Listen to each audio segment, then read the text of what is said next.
Here's the running back. The quick Oh. pass is intercepted. It's going to be run in for an Indiana touchdown. So a nice response to the horrible start for Oregon. Oh, he dropped it. Incomplete. 2 for 2 on third down on the drive. It's going to UH. Going to Houston. Good throw. Caught that one. You know, in the history of the league. Oh, good catch. Oh, I forgot about this guy. Into the offensive line. Mendoza. Good play. Oh, good throw. Touchdown. He wasn't lying. Here's Good work. running ability we talked about. Interesting. First down and much more. Interesting. He's not fast, but he's not a statue. He's going to be drafted in the NFL. Oh, great play. The ball is loose. It got ripped up by Nasir. He can still throw it. Why he didn't throw it? Looked like he was getting ready to. Wow. Imagine that. Wow. Happens to both quarterbacks on back-to-back drives. Easy money. Oh my gosh. Oh my, number 4. Now, I don't know what his route was, but goodness gracious.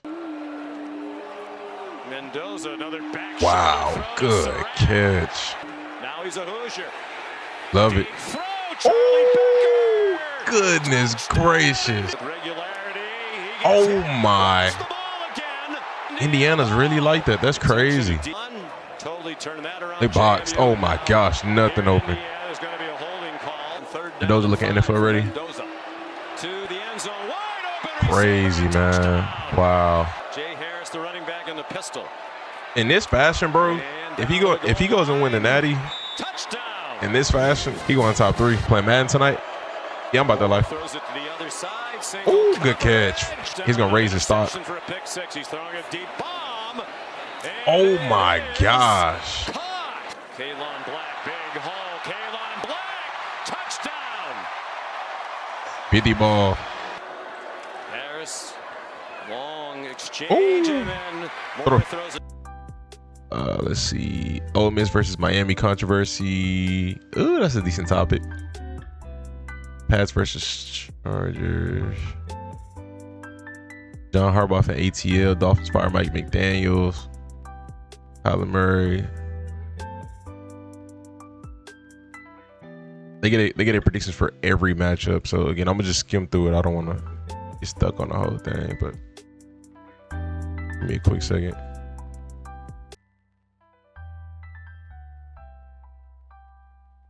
No, it was a good. It was a good quarrel. Yeah. It was a downfield quarrel. Like, No, you Cody's know, right at with some me. point, if I'm getting punched, I got to defend myself. Right. Like Lee said, He I'm pushed, getting I pulled. choked out. I got to get your hands off of me. It's the end of a play. It's a desperation pass to the corner of the end zone. I think it was a little contact on both sides.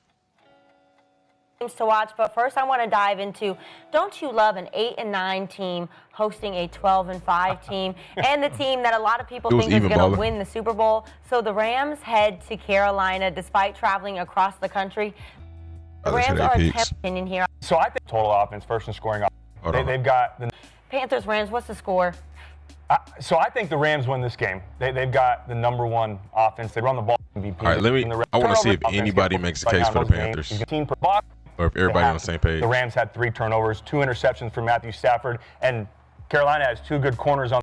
I like Bryce Young, man. Where I think Rams are right around a 10-point favorite. I think they're. Leave, how you feeling? I got Rams 20. Okay. That's what you make reasonable. Makes sense. I might sound crazy as I do sometimes, but I'm gonna take a little page out of league book. LA, they got to cross the country again. They got to go all the way to Carolina. And that flight, be having them legs light when you get off that plane. So that's one reason I feel that Carolina is going to upset. You do? The Rams. You're going all the way to. Because the flight. Interesting. Yeah, I'm going to upset. I love a good underdog. I love a good underdog. I love this. The Panthers are 5-3 at home. You know, their overall record was only 8-9, but they won 5 of them at home. It's hard. They're a good team at home. They beat the Rams at home already. And we all know you can throw them records out during the playoffs. It's about these matchups. And it's a matchup football game. And That is factual. It is about matchups. I think with them two corners, J.C. Horn and Michael Jackson. Yeah. I mean, they good, but is they like that? You know, I know JC nice, but I didn't see JC get worked by Chris Olave this year. I don't remember what happened last game in terms of the matchup with Puka and JC, but I mean, I think it's fair to say that Puka's better than Olave right now. They match up well with the Rams receivers, right? And Devontae didn't play. And Devontae, it's a hard. Devontae didn't play in the game, right? Hard, you know, to get open against them corners. J.C. Horn and Michael Jackson been two of the best corners in the league in the way they playing. Yeah. You mentioned this pick 6 last game. Yeah. The 3. Olave just owns Horn. I'd have to watch the film. That'd be a good video. Watch some film, see how that matchup played last time versus Puka and him. I can look at that. Look at a little bit of that. Okay, so when Puka went against Mike Jackson, he got targeted 3 times, only caught 1, but it was for 31 yards. And he dropped 1, and 1 got picked. So 1 was the out route that got picked, that was Matthew Stafford's fault. And he dropped the ball, so that's his fault. And then the other one he caught on Mike for 31 yards. Still got to see the film. But what to say? Where's what the heck? Did bro not get targeted? Where's JC Horn? Did JC play in this game? He must not have got targeted. That's the only reason why his name wouldn't be up here. Devontae did play in this game. Interesting. Oh, JC didn't play? Oh, wow.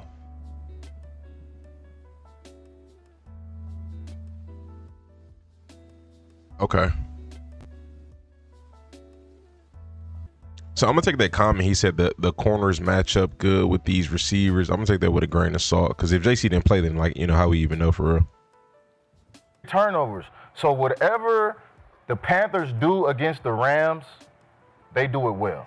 And I'm going to another tandem. The running back, Chuba Hubbard and Rico Dowdle. Yeah. They had great games against the Rams last game. Rams run defense not really great though, if I'm being honest. You know, respectfully. He said they played great. I think they played decent. I don't know about great though. Game, whether it's handing the ball off in the backfield or receiving out the backfield. Whatever they do in space, I think they had good yards per carry. Don't match up as well against them. So I'm gonna go strictly to the matchups, right? And that's why, you know, I got the Carolina Panthers upsetting the Rams at home. Chuba had 80. Chuba had 83. I got 28-27. One Rico had 58. Game, something like that. Missed 2-point conversion. He's at 28-27. Upsetting the Rams at home. I like it. What's the score? I got 28-27. One. Losing by 1 point is crazy. I ain't gonna lie. The formula to beating the Rams is having a good running back. That's interesting. Is that consistent with their losses? I guess the Falcons, they ran on them pretty bad.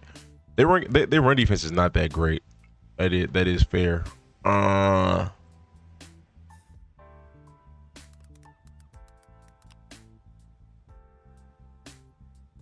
Like it's not terrible, but it's not great. I'm not even for look at the Eagles. What the Colts do? Jonathan Taylor has they held Jonathan Taylor to 76 yards. That's not bad. I doubt C-Mac did anything. Brian Robinson 41 yards. Yeah.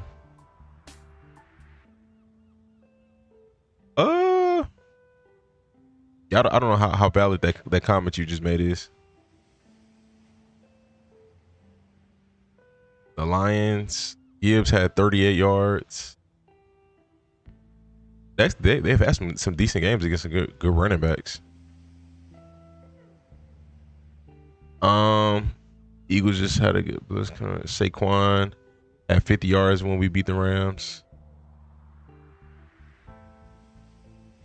So statistically, like I said, when I looked at it earlier, I don't recall their run defense being that great, but they played some pretty good games against some better running teams or teams with good running backs. Where the Rams run defense? Their run defense is ranked 12th. Oh, so that's not bad. They're ranked 12th in run defense. Ooh, it's a gonna field be goal to win tight. the game, something like that. Missed 2-point conversion, something like that is gonna win this game. The secondary He bad. might have set you up perfectly.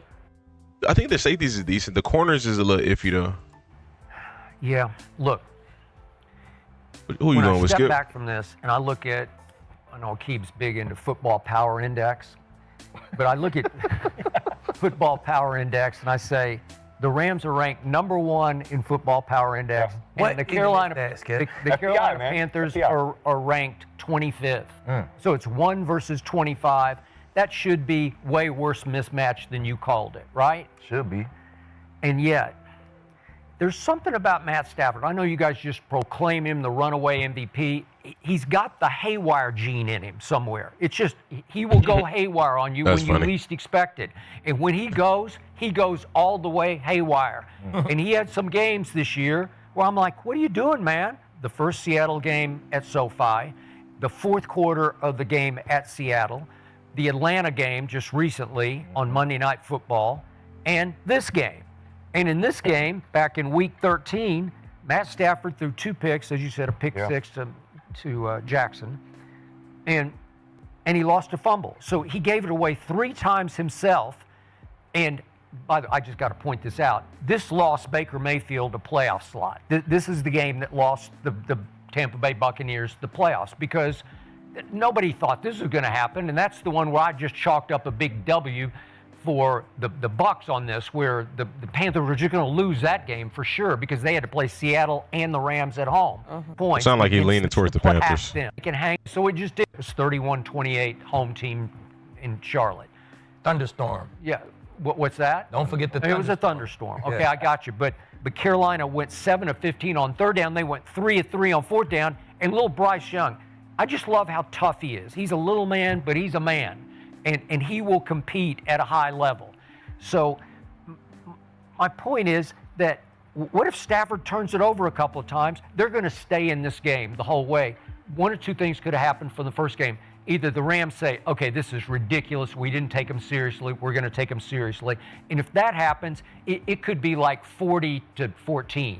Seriously, they have That's your blowouts, right? Okay, that's a blowout to me. Yeah, But it has potential for that on paper, but I don't think that's going to happen. Because the other thing, the opposite of that is the Panthers are going to say, we beat them once, we know them, we can hang with them, let's hang and let's go make plays. So I'm more looking at the point spread because anything double digits in a playoff game is ridiculously high. So 10.5, I just say give me the 10.5. I'll take the 10.5. See, and that's what Vegas is saying. Like if we give the Panthers 5 points, nobody in America is going to pick them, right? We got to balance out. Hold on. Who did Skip take? Looking at the point spread because anything double digits in a playoff game is ridiculously high. So 10.5. I just say give me the 10.5. I'll take the 10.5. See, and that's what Vegas is. Oh, Rams are favorite, 10.5 point favorites. Interesting. Got Pats, Chargers. They're a great regular season team. They've had a great regular season. Now, these playoffs is something different. Wait, are you going there again? All week, baby. I'm going. Only thing about this situation is Herbert's unproven in the playoffs, and May is unproven in the playoffs. So both are gonna have to prove themselves, and not only them, but their coaches as well. So I'm there again. I love it. All week, baby. I'm going there. DJ is an underdog. I'm going there again for a multitude of reasons. Jim Harbaugh being one of those guys, right? Jim Harbaugh is a motivator like none other. We've seen Herbert be a different type of quarterback this year, playing through injury, playing without an O-line in front of him, and still making things happen. I think his mentality in these playoffs is going to be a lot different than they've been in the past. He's 0-2, so at some point you got to break and get over that hump. You got to get over that hump. So I think he's 1-2 after this game. I like the matchup again. We go back to matchups. I like the Chargers defense. Their secondary is playing great right now. They have a great. Their losses come at home. They don't have that home field advantage. All 3 of their losses come at home. All 3 of their losses was at home, right? 2 of them were Interesting. The Patriots' losses were at home. right out of the box before they were the Patriots. Right? They were at home. They lost to the Raiders. But you know the And they've only Patriots played- are ranked higher in total. I forgot they lost to the Raiders. I get all that. And they've only played 3 teams with a over 500 record. That's fair. And they were 1 and 2. They lost 2 of those games versus teams with over 500 record. And this is the playoffs. Guess what? Everyone's over 500. So that being said, I got the Chargers. That was funny. Los Angeles Chargers, 24-20. I can respect that take. Hey, you need to put some money on Hey, those man, shit. I know. 20 underdog, Your man. pick I'm coming like, underdog. if your I'm pick's coming like, you underdog. gonna pick up. Hey, we gonna come up. Hey, Or you're going to lose a lot of money. I go back to that. It's West Coast to East Coast. I hate that West Coast to East Coast. You know what I'm saying? Even for a playoff game, you hate it. Even for a playoff game, it's even worse. You know what I'm saying? Because your adrenaline, you just the thought of a playoff game get you so mentally tired, and then you got that trip. It's just draining, man. And I disagree with Bub. I think Foxborough is an extremely tough place to play, especially in the playoffs. It's gonna be rocking. They haven't been since Tom Brady days. Yeah. They can't wait to get there for a playoff game. The game start at 5 o'clock. They're gonna be tailgating at 5. I should have asked Walter earlier if he wanted to run Madden. I didn't even think about doing that. I should have asked, bro. In the morning, they're gonna be drunk as shit. They're gonna be turned up. It's Chargers gonna be 30 upset. degrees. Yep. It's gonna feel like it's 20 degrees for these LA boys. Yep. You know I was what so I'm locked into saying? that game at that moment. I didn't think about asking him. That defense gonna be out there striking shit. Hey man, of course I'm riding with the Patriots home. I don't think it's gonna be too many upsets on the first weekend. I got one in mind. I think the Chargers would, like, upsetting the Patriots would be an upset, but I don't think it's a far-fetched upset. Like, I don't think it's as bad as an upset like the Panthers and the Rams. And that one's not even that bad because the Panthers already beat the Rams. But let me hear what Cody got to say. 23 Played for. Against the Bucks. Why is he picking against the Bucks? Because they wouldn't put him in their top 50. That's exactly what happened. Am I right? They said it keeps Hey, leaving. Nah. I just call it how I see it, Skip. You feel me? I think you're a little butthurt This man is crazy. on the Bucks. You know, I just call it how I see it, Ken. Yeah. That's it. Okay, that's fair. That's fair. Cody, what you got? I did play for New England. I'm also going with New England. I do think they win this game. That's not We why got I'm some going for biased them, though. boys on the couch. Yeah, no, I like New England, unbiased. Okay. Playing some good football this year offensively. They're one of the top offenses in the NFL. And I've said like that Josh McDaniels hire just a little bit more because of what he's been able to do for this offense. I was with him back in 2019 in New England. In those meetings, it was just unbelievable. Wait, quick question. Yeah. Who knows more football, Tom Brady or Josh McDaniels? Oh, that's a tough question. I'm going to go Tom. I'm going to go Tom. Yeah, I'm going to go because Tom. is actually on the field Yeah, doing it's different when you see it on the field than watching it in the film room. But Josh McDaniels, if it's Tom, it's this close because Tom Josh can do what McDaniels- Josh do in the film room too. They can go back and forth. We It's know the that same on the shit. field aspect. But the only thing is, Josh, we don't know if you can do it on the field. That might be. Hey, you know what's We wild don't though, know, Skip? brother. Hey, chill out, my guy. You know what though? What's really cool, Skip, to your point, is listening to them both talk football in the same room. Oh, I There were paid so to be many a fly times on that wall. that man. it was me and Jarrett Stidham were Wow. the backups. Tom was the starter. And there's so many times I'm sitting in that film room and Josh and Tom just go, and I'm just sitting there like eyes wide open in awe. And then I'm like, oh shit, I'm supposed to be taking notes on this. Listen to what they're talking about. I'm just so Cody don't know what the fuck they talking about. No, I know what they're talking about. Y'all talking about? What y'all see right Well, here? no, what they would do though, Looking at Tom. no, what they would do is we'd be sitting there and they'd say, oh yeah, you remember flashback 10 years ago on 3rd and 8 when we ran this play against this defense. And I'm like, how the hell do these guys remember that? And then they incorporate that into the game plan back in 2019. Like it's unbelievable. Both of their football That's that knowledge. experience, man. Hey, chill out now. Crazy. Cody, we know you're studying. Even if you didn't understand, he was studying it. Oh, hey, man. Okay, I want to hear both him. of them the football. I will say too though, the key to this reasoning. game, Drake May's arm's been great, the downfield throws, the accuracy. His legs are his secret weapon this Nah, season. he He definitely- can take you're off right. and run, 450 yards rushing, a couple touchdowns. He's picked up 35 first downs with his legs. That's that extra element. And as good as Jesse Minter and this Chargers defense is, that is a backbreaker when you have everything covered, and then Drake goes and picks up 10 on 3rd and 8, and they extend drives. So, and then the other factor on the other side of the ball is, can they protect Justin Herbert? He's been sacked 54 times. He's been hit, skip 129 times this year. You talk about the injuries. That's because this depleted offensive line can't keep him upright. He's playing through a broken hand. So got a bunch of it's going to be a good matchup. I think it'll be a good game. Yeah, TJ just made a good point. He said it under his breath. It's not like the Pats just got a bunch of sacks this year, though. So, I mean, you know. Talking about John Harbaugh. I'm going to skip that for now. Dolphins fire Mike McDaniel. What about Kyler Murray? Lil Wayne joins. Lil Wayne previews Packers.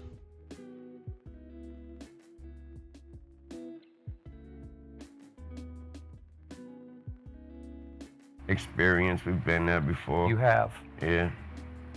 And also the exact reason why I can't believe y'all trust, and that is the exact reason why inexperienced ain't been there before, man. Right. Come on, man. Come on, man. Come on, man. All right. Come Interesting. on. And I love how they keep saying that because Micah isn't there. I was like, y'all act like we had Micah for 10 years. Yeah. Yeah. Exactly. We went into this season without Micah. We didn't have Mike on our mind. We did not. Yeah. But that defense was playing better with Micah. Yeah. It seemed like when Micah been gone, that better defense, ain't even a word. That shit. That's what I'm saying. That shit done fell off a little bit, and that's why I'm picking. That's why I'm picking the Bears. The thing is, though, the last time that they played, they didn't have Micah, and they still played pretty decent. So, am I wrong? Micah didn't play in that OT game, right? You fact check it. Okay. So they still hung in there even without Micah. I think that's a positive sign on their end. I gotta ride with the Bears because that defense just is not the same. I feel like honestly the energy was cranked the fuck up in the whole team. I get it. And when Micah went down, the energy of the whole building kind of went down. Yeah. You know what I'm saying? So that was then. This the playoffs. Yeah, this man. the playoffs. playoffs. It's the playoffs. You know y'all turned up. You know y'all turned up. Caleb like this though, you know man. Caleb going, he turning the Caleb fuck just up. lost You just 2 brought games. Caleb back up. I'm just saying. You feel me? I'm just talking about who I'm riding with. You feel me? Over Jordan. Yeah, Jordan. They first of all, look, they lost 4 straight. A little bit more talented quarterback than Jordan Love. Jordan Love more established though, but like for real, I trust LaFleur's play calling more than I trust Ben Johnson's right now. It's not to say Ben Johnson is a bad play caller. He was amazing with Detroit, but this year with Chicago, it's like it's on and it's off. And when it's off, they still run the ball really good. So it's like, it's fine, you know? And some people may say it's Caleb's fault that is off because Caleb be missing throws. I can't really speak to none of that because I don't personally see it as much, but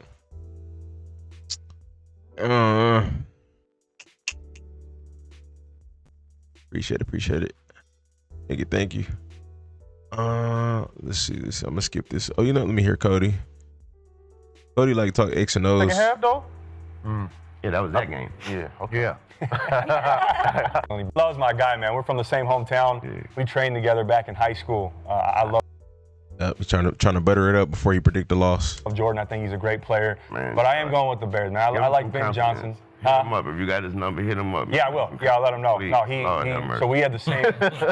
He's a little. He probably won't. After he watches this, he probably won't text me back. He's like, really? You believe in me? He's been balling this year, though, man. I'm taking the Packers coach over Ben.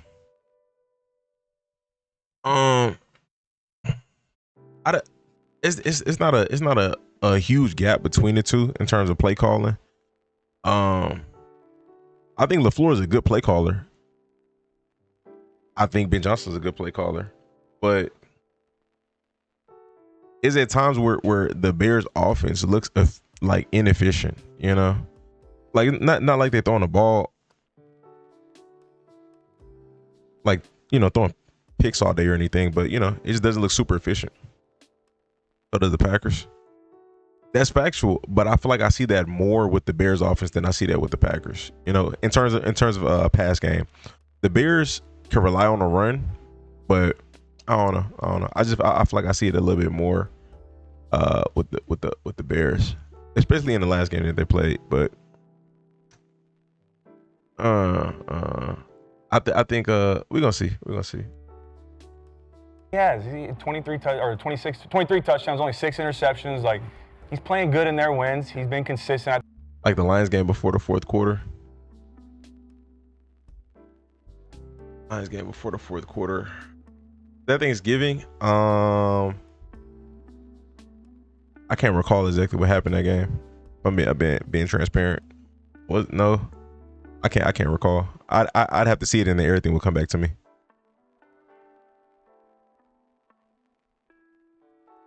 I can see this game from both ends, Bears and Packers. It's a 50-50 game. I can see it from both ends. Offense struggled a lot.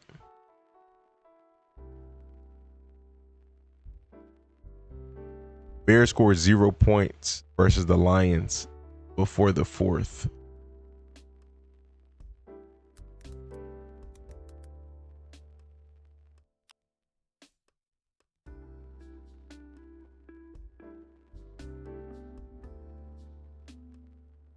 They barely beat the Lions.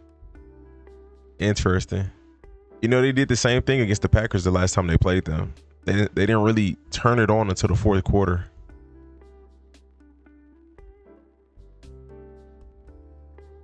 How the Lions lost this is crazy.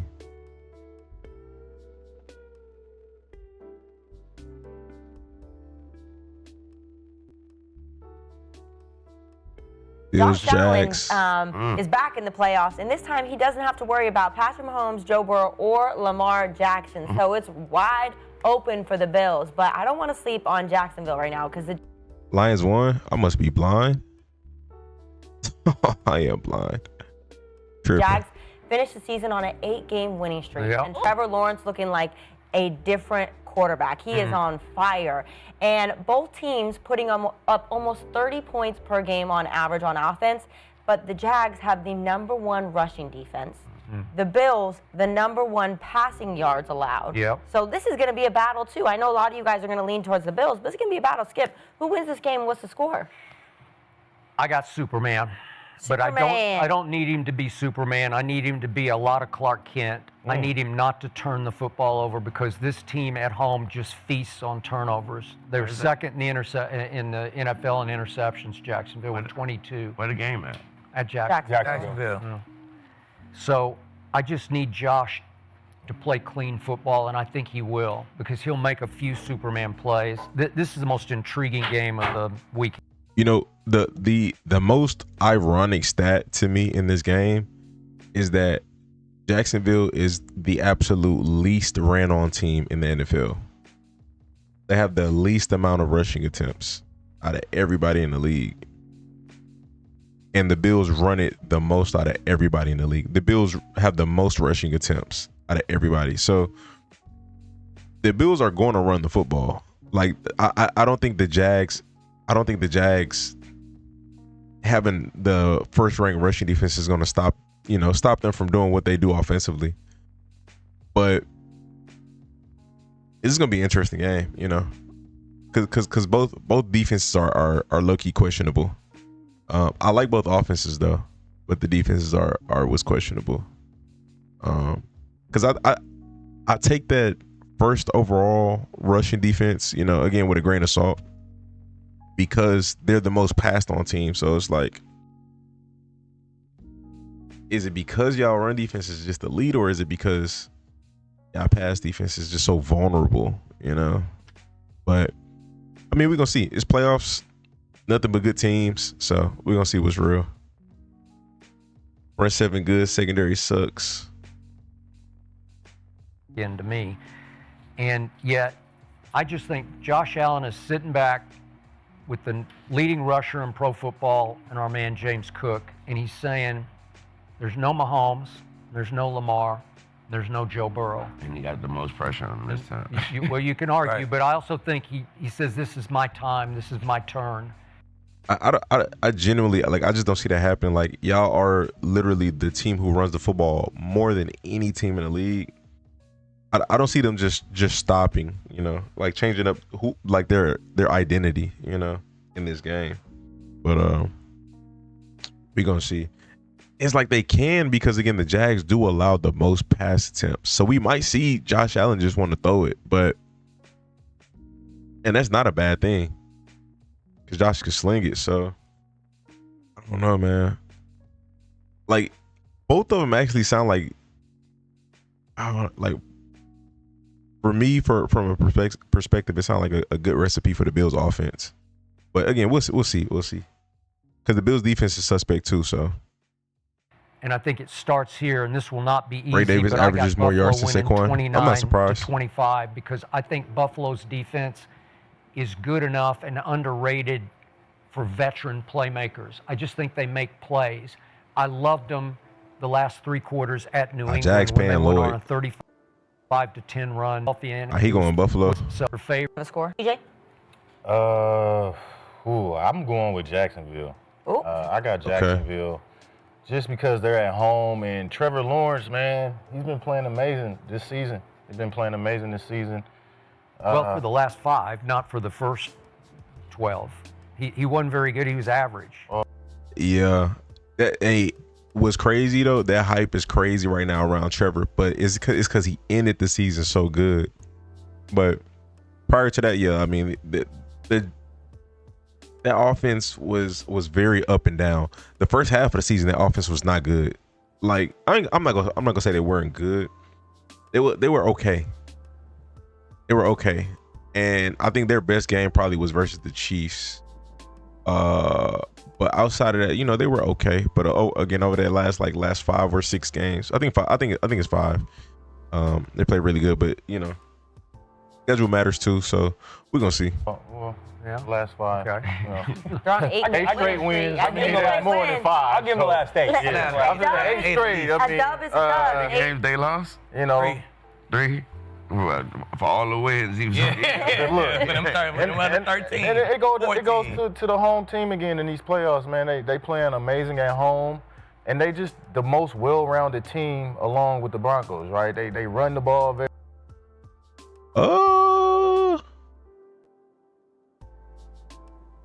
He said the Jags are most well-rounded. I think the Patriots are the most well-rounded because, I mean, we clearly know that the Jags secondary is not great.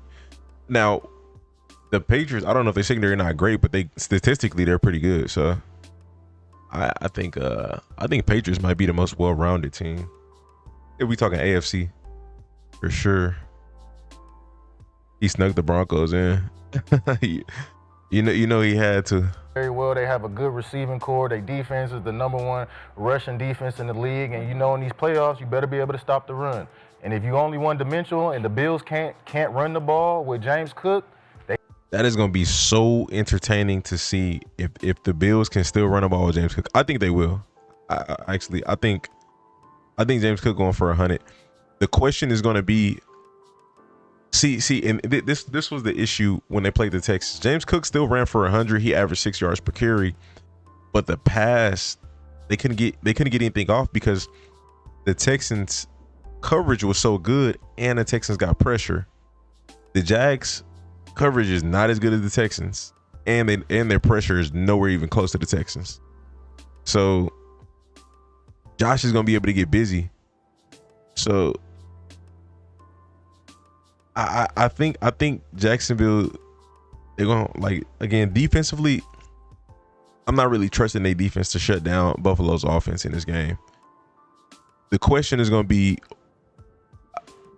will the Jags offense, which I think they will, be able to light up the Bills defense? So I think that's gonna be the question.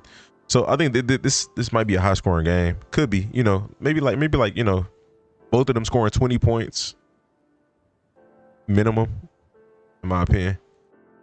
Texans the most well rounded. If we talking because we ain't got no real running back. But we talking roster though, overall roster, I think we close, but just we ain't all the way there yet. They're not a very good team. Running back and O-line ain't great. Can't turn the ball. They ace in the hole is Etienne, man. He can run the ball. He catch out the backfield. That sounds so good, but it's not like they spam Etienne like they need to. I agree with that. I think he's a very good running back. But I can't even say that though, because they have some good games without even really getting him involved. Like they be throwing the ball, and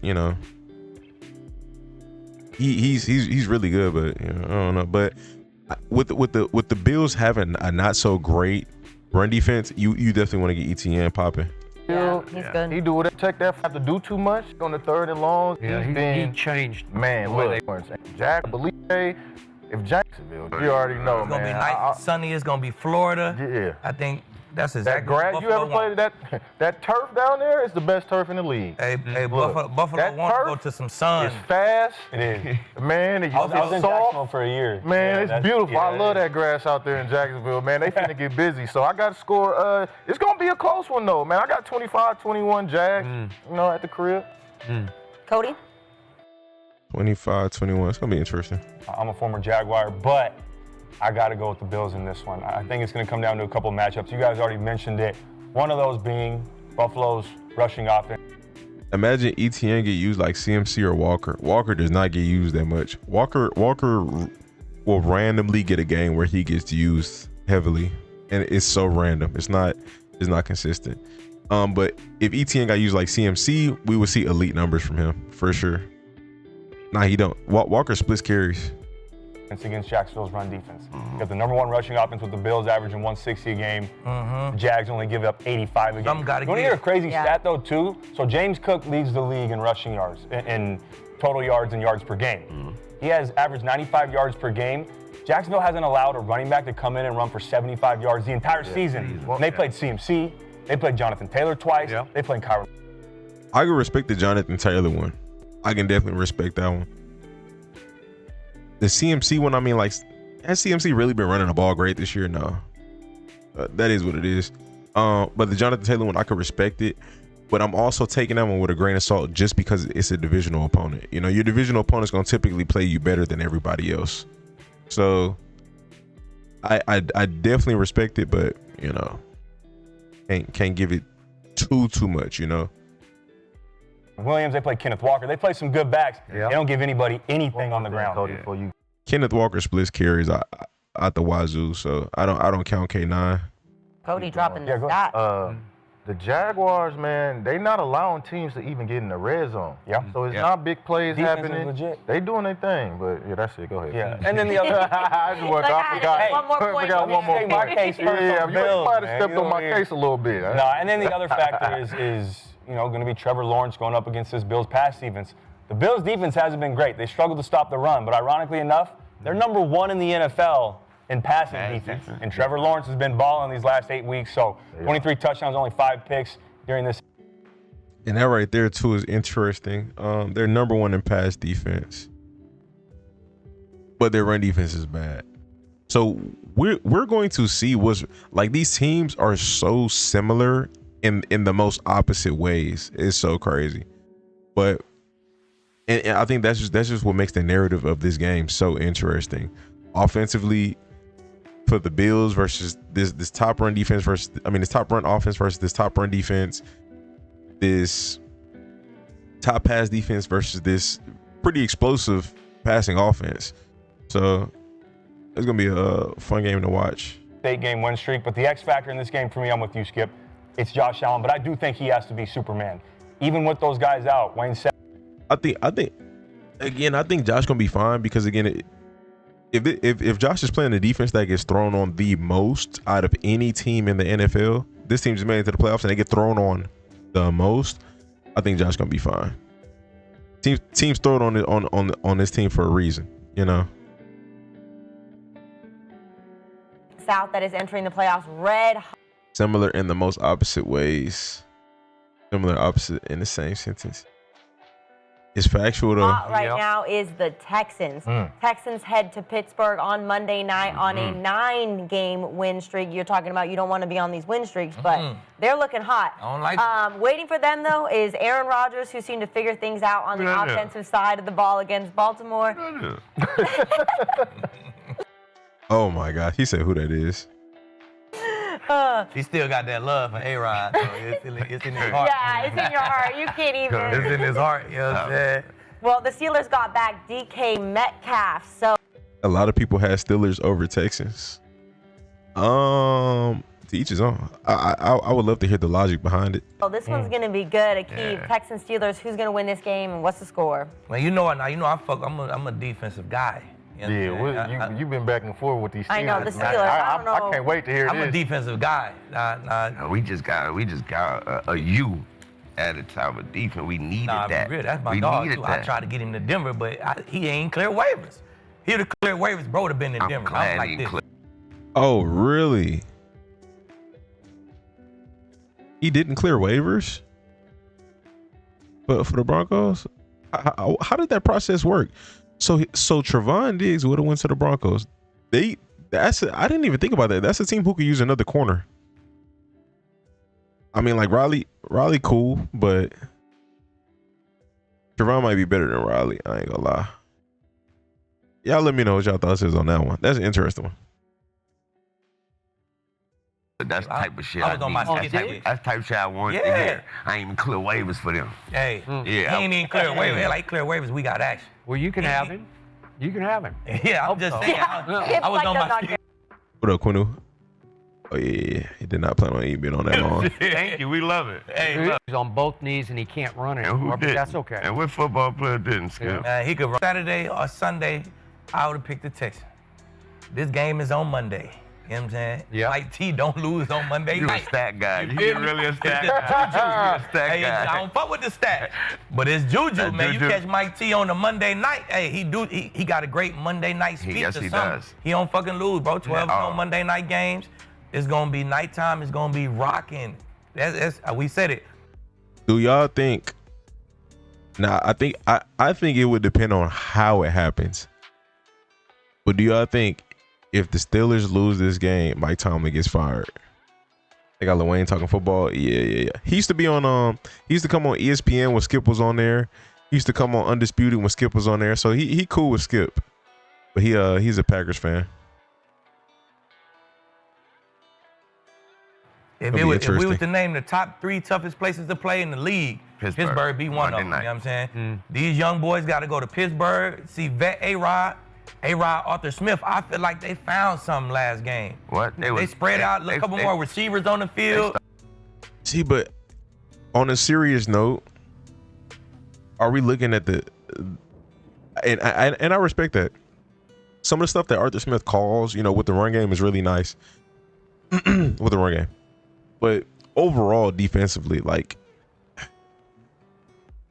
am I judging the Ravens defense to the same caliber that I'm judging the Texans defense? They don't have a Derek Stingley. They don't have they got TJ Watt, but Will Anderson Jr. and Daniil Hunter been better than TJ Watt this year, Having a conversation and forgot they was having a conversation. Man, listen, they found a little something, and then they got deep. He's yet to win a game since TJ Watt got drafted. What do you mean by that? He's yet to win a game since TJ Watt got drafted. What, to win a playoff game? Okay. He came back, man. I think that the Packer, the Pittsburgh Steelers, they offense, I feel like it ain't peaking, but it looked the best it looked in a while to me right now without DK. I think the best that they looked this year was versus the Bengals. That was the best at that. But they have looked a little bit better, getting Kenny Gainwell more involved down the stretch. But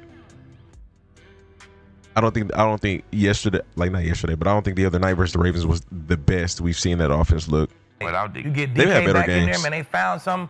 I feel like they ready. It's the #1 defense. They want to look at that shit, man. On a Monday night, man, she in close dog fight. All that stats is out the window. No, but it's out the window in the playoffs. But that's who they did it again. One wide right away from having a different conversation. Hey. He said that offense is starting to look good again. They're 29th in total yards. But how it looked. 29th in total yards. Interesting. He was like, when they were looking good, they were looking good. 29th is for weeks 1 through 18. I'm just talking about just from last week. Yeah, a must-win game, right? You got A-Rod in the must-win game, and we can't entertain hypotheticals, but like we clearly seen bad coaching that lost the Ravens the game. If they would have got closer, made a field goal, or let's say if the kicker would have just made the field goal, that was a normal field goal to make, you know. So, I mean, I don't know. Win game. How the offense looked last week? Oh, good. And that's They should have put Texans game on Saturday and Rams game on Monday night. Nah, I don't know about want to see Rams Panthers on Monday night. At least I don't think so. Like, that's not an ideal primetime matchup. Like, I think you probably could have put a different game on Monday night. I think this is still a good game, though. Texans still could still be a good game. But I think a game that is not a potential blowout is not something you want to put on Monday night. But the Texas offense is so unreliable at times. I don't expect this to be a blowout. I expect the Texans to win, but I don't expect a blowout. So we'll see. Hey, I think the Steelers. What about the week prior against the Browns? They struggled that entire game. You're right. And why did they struggle?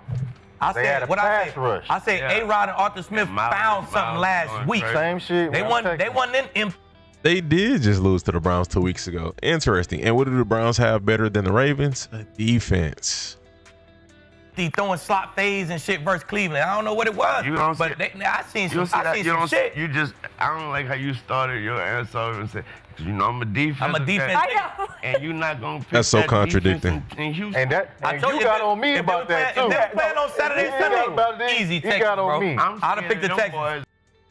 I need better explanations than it's Monday night and Tomlin's 12-0 Monday night, and you know, better than it's because they flying across the country, stuff like that. I need something a little better than that. Any day, them boys scary. Are you picking the Texans? How you feeling, Lil Wayne? I'm picking the Texans. Woo! I'm picking the Texans. Only reason why it's tough because I love Mike T. I love Mike T. What? I have 3 sons. I be wanting to just tape his audio and just play it, you know, just play it in their room, man. I just listen to this. But Mike T, I love Mike T. I don't want to see him lose. I want to see Aaron win as well. So it wouldn't be bad. I wouldn't hate it. It's crazy. But I'm going my strategic. Man, what?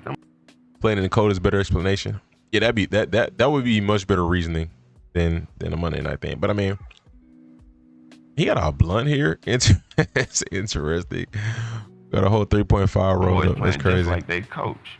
Yeah. Yeah, they playing. They reminded me of a college team. It does. You know what I mean? You know how those college teams take on the identity of their coach. Big Natty. You know how you Google me? Yeah. Them boys playing like that. For real. Them boys playing like Crystal Ball. They playing like him.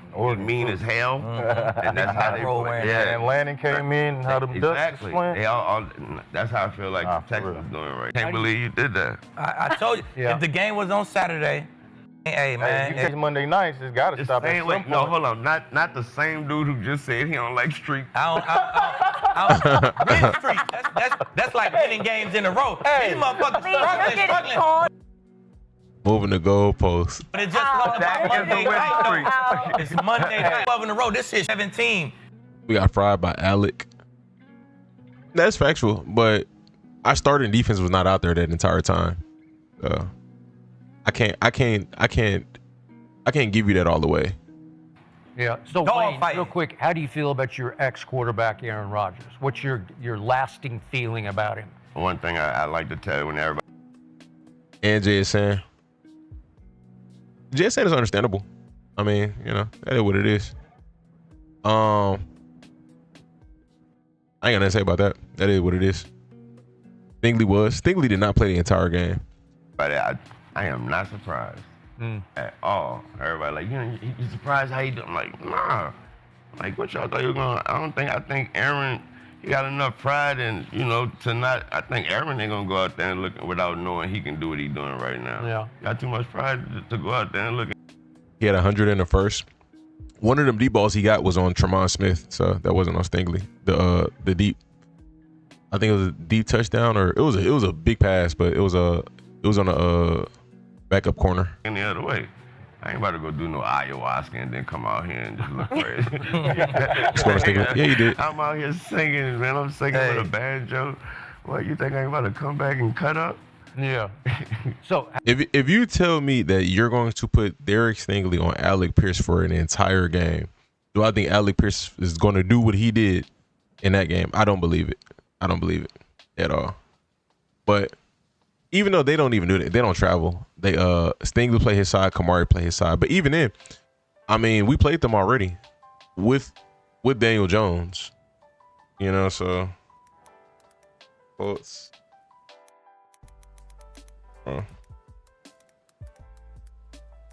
And he didn't go that crazy with starters in. How much did he go out for? He had a decent game though, but he didn't go that crazy.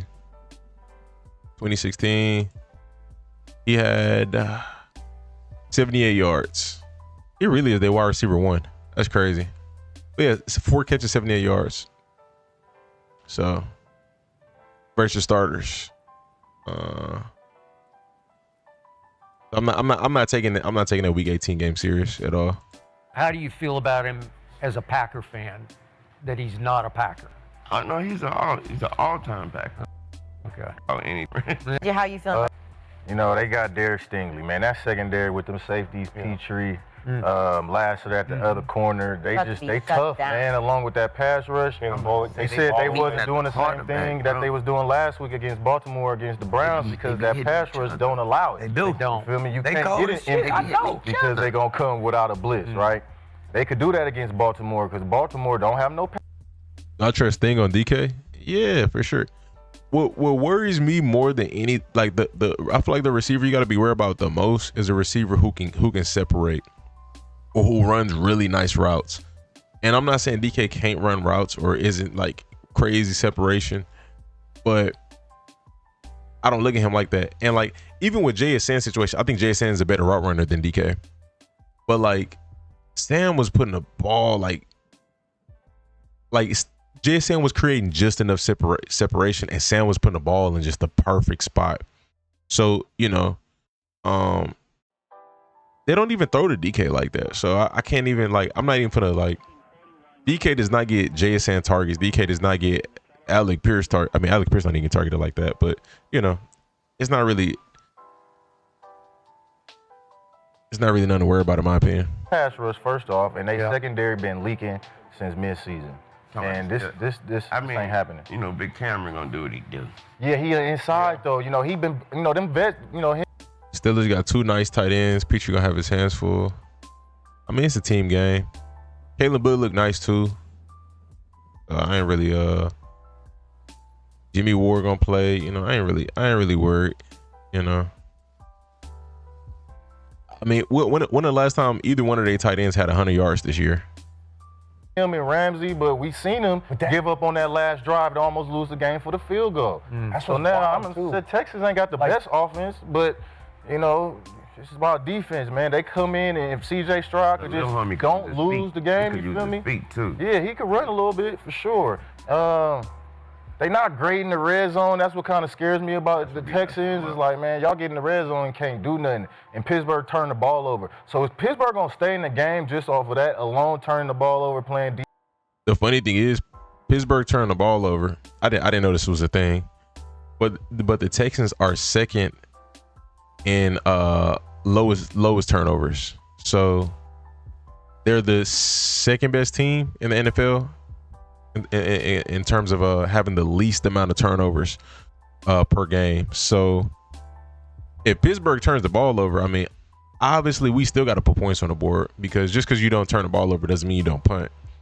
But I mean that's a pretty good thing. As long as we not turning the ball over and they are, then I mean it's a very, very winnable game for us. Defense, they might keep them out the end zone, huh? So they might stand a game like that. Yeah, no, I like how ain't impossible. Mike brought it up too. You know he playing his words out, and he brought that Monday night shit up, and it surprised me that he did that. I got it. Pat had 110 versus the Bengals in that shootout. Now that's the Bengals though. You know what I mean? Like so that's the only game with one of their tight ends scored 100 versus the Bengals. The Bengals and the Texans not even in the same breath of defense. Should Lassiter guard DK? You don't really got to glue nobody to him. I think they play good enough defense to where they're gonna figure it out. DK nice, like he gonna get his if put in the right position. But is DK gonna take over the game and put up 100 receiving yards and do all. Nah, that's not happening. Is he gonna make some good plays? Probably. Again, if put in position. Yeah, we're gonna do an episode after this year. So, bro, I got 23-13 though. 23-13. Cody, how you feeling? Yeah, I'm going the Texans too. Ooh. And mainly because of that defense. Man, they're the hottest team in football right now. And I know you don't like the streaks. They finished the season 12-5 after starting 0-3. D'Amico's got that team rolling. They believe right now too. That's crazy. I keep talking about that. When you get a head coach, they can make your team believe. It can do something for you towards the end of the season. So I think the Seahawks was the last team we lost to. It's interesting. You get hot at the right time, and that's exactly what they're doing. With that defense, man, I watch them on film. Like, did they stop the run? Big DK playoff stats. Is this a thing or are you trolling? I feel like you trolling.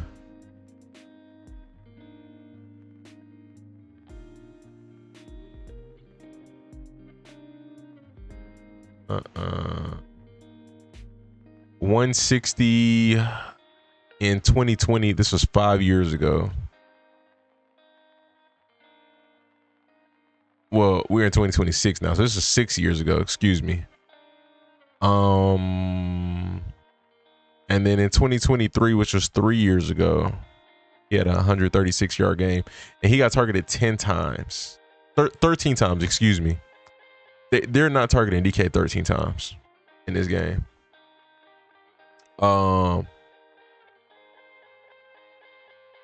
DK's targets. DK has had the most targets he's had is 12. He's only had over 10 targets at one time this year. And this was against Baltimore. The Texans corners not letting him get off like that. Like, that's just not happening. They can cover in the back end. They take the ball away. They get pressure on the quarterback. You can't throw it. There's really nothing you can do. I mean, you watch the film. Tell me where their weakness is. Can't do shit none. against them. You can do. I mean, they just suffocate you on the defensive side of the ball. And offensively, C.J. Stroud has played better the second half of the season. Nick Caley, their offensive coordinator, starting to get into a rhythm as a play caller. Woody Marks. I don't know about that one. Like Texans will have a good drive. Like they have like one or two good drives per game. That's it. But a full half of good offensive football, I don't know about that. One or two drives. Running back out of USC, I like the way they use him. Yep. Higgins, the receiver, their second-round pick. He's been more important. He's stepped up. Hey, last 2 games, yeah, he had a bomb against the Chargers. He's got a touchdown against the Colts, man. He's been playing some good football. They're finding ways to get him the ball more. So, yeah, I'm going with the Texans. I like A-Rod, though. I'm a fan of A-Rod. You got deep to pay. The Texans going into. Found something against Baltimore. Aaron and Arthur Smith finally found something against Baltimore. So it wasn't just the second half. They drove down Soon as in he the left. second quarter. Soon as he left. As soon as he left, then it's like, oh, there they are. He left. Yeah. I feel like they started playing different when he left too. Exactly. They had But Aaron dapped him off. Aaron dapped him off like he was happy. No, that boy be playing. Thank you, boy. You gone? You gone? Maybe that's what it took. You good? But you out of here, right? Who are you talking about? Oh, Aaron and Arthur Smith finally found something against Baltimore in the second half after Kyle Hamilton was lost. And he's Kyle Hamilton. it wasn't just the Okay. second half. It's like, So now you feel me? But all I know is I ain't see that offense. I ain't see that all year. Okay. What I seen in the second half versus Ravens. and what did you tell Wayne? Bro, they've had better games. In my opinion, they've had better games than they did against the Ravens. Your defense dust, and I'm that hand it to me. Yeah. Right? Okay. Lil Zay small though. You Lamar keep the play alive and running then like fuck that off. too. Nah, Patrick was running behind. Yeah. Same on takeaway. Yeah. So they just have to survive and thrive off your mistakes. That's right. And by the way, the Texans offense, lowest in giveaways in the AFC this year. So CJ doesn't turn it over a lot.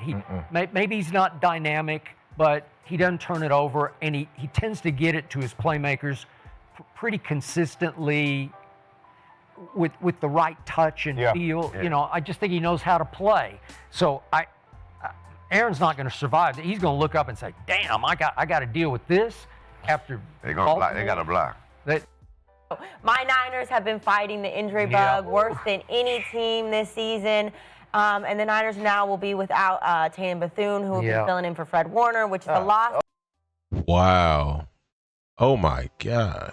But yesterday we got a little hope because Trent Williams and Ricky Pearsall are back at practice. And Fred Warner was seen on the sidelines doing workouts as well. So they can get through this week. There's some hope there. This offense has been struggling a little bit in Philly. But with the injuries on the Niners defense, this could be their chance to kind of figure it out. So I've got to be honest, I'm a little nervous about this one. But Skip, Niners, Eagles, who wins? What's the score? I got the Eagles winning this game as well as the NFC. I think they're going back to the Super Bowl. And now that our team that we picked, Keeb and I picked we out of there. We're Bengals, yeah. I think the Eagles are going to win it all again and go back to back. And it starts here. Win it all? And yet, I do. Win the Super Bowl, too. I do. Win the Super Bowl, win that too. against He meant the whole game, this whole game. Wow. But Skip like them, boy. you know Kyle very well. Yeah. Close with. That's I think Give Kyle up the gonna give Eagles. all them boys a call and like all these disciples and all that. Yeah. You know how he's from the Kyle Shanahan tree, and I think Kyle gonna give all of them a call. Like, man, look here, man. Look here, man.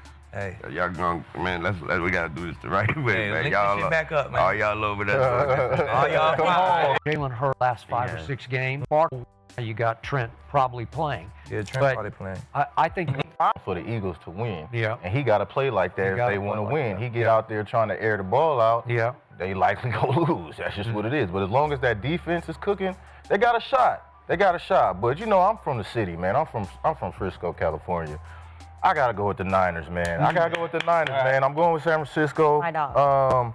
Although the defense is So bad. it's disaster. God, They've been somehow keeping teams at 20 points per game, which is crazy, right? Yeah. You got Trent back on that left side protecting them. Yeah. And I think Kyle Shanahan finds a way to score more than 25 points on the Eagles. I just think he finds a way, right? Damn. Like, it's not impossible, but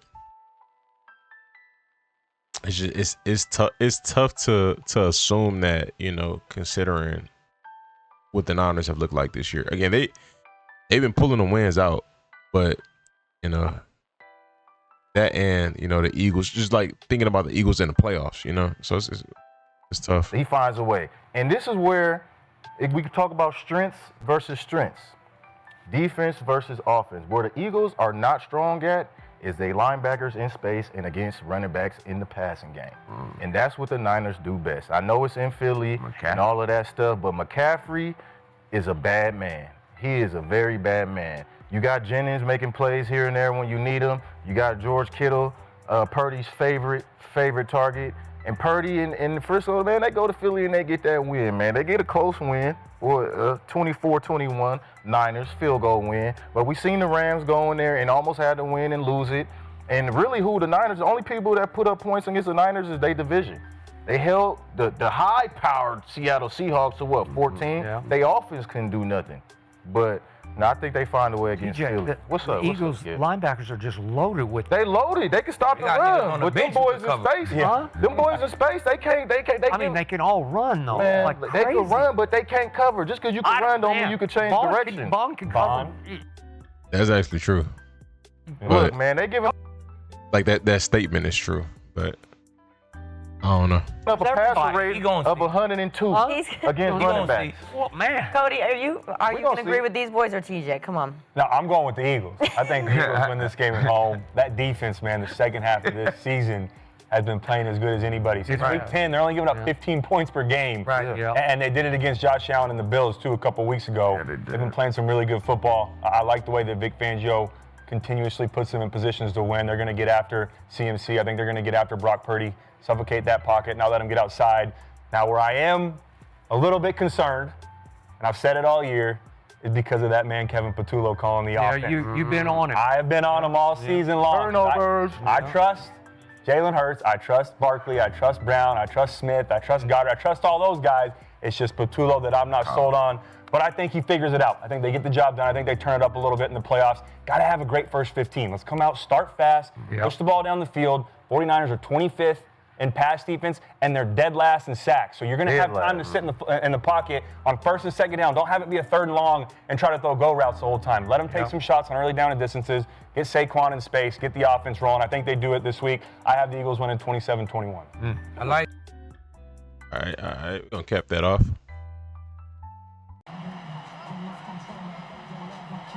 Yeah, I'm from Texas. What about you? Who your favorite NFL team? Just about ready to get us started. And off we go from Lambeau. And this one definitely not in the landing zone. In fact,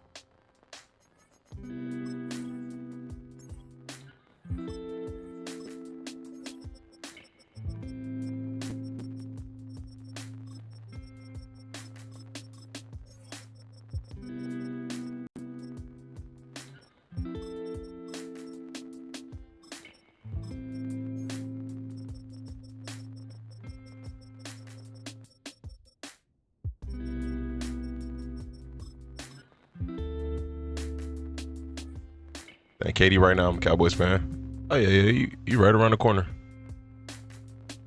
About 20-some minutes away.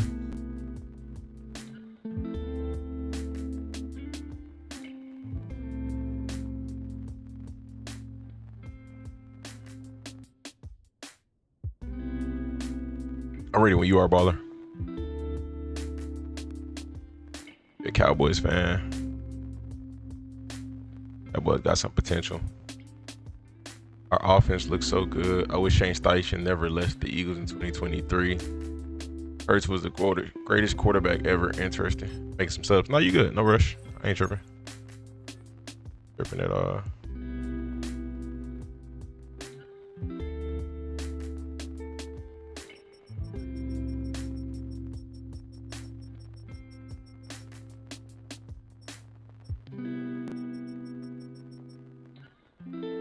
We play Texans at H-Town. It'll be a good one. Very good one.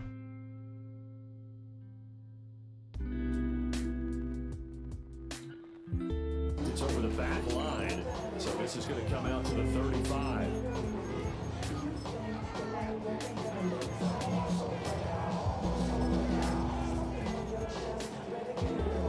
Ball up to the 35 now as they come up on 1st and 10. And they'll run. It's Ken Walker. And able to get this one across the 45 before he's brought down. And Darnold's going to change the play.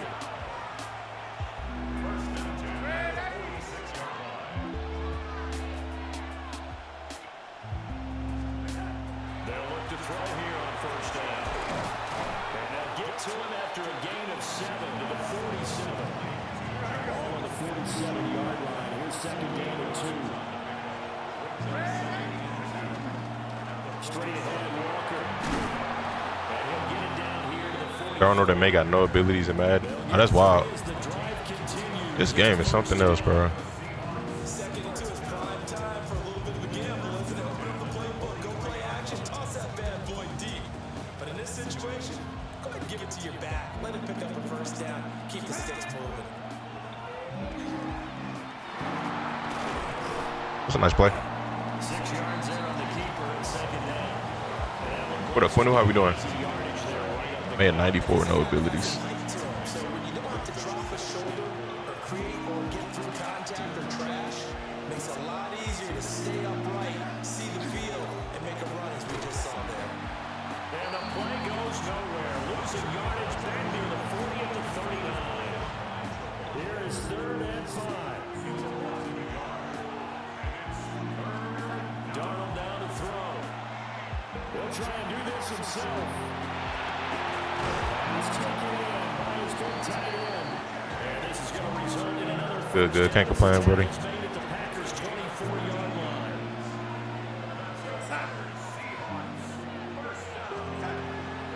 From the gun, it's Walker. Gave Caleb Williams 91 speed. Are you serious? On a regular rosters, he has 91 speed. Cannot take this game serious. It's got to be priority 1.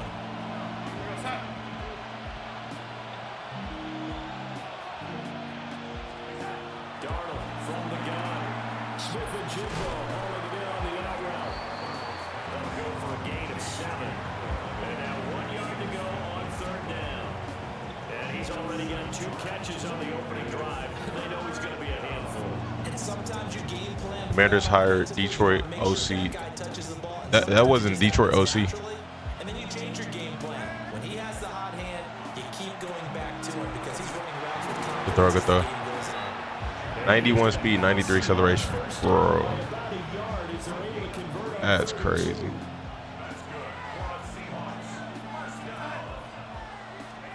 Back to throw, Darnold. He's going to leave this for his running back. It's complete.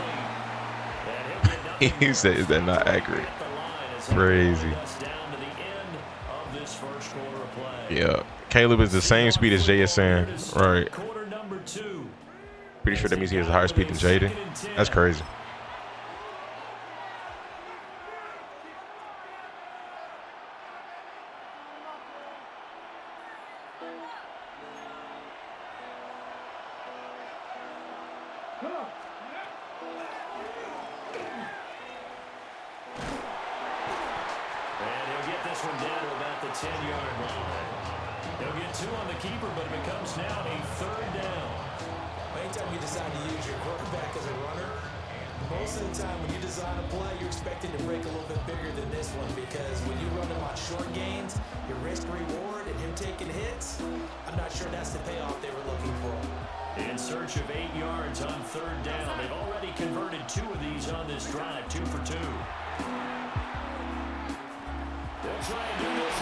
What? Oh my gosh.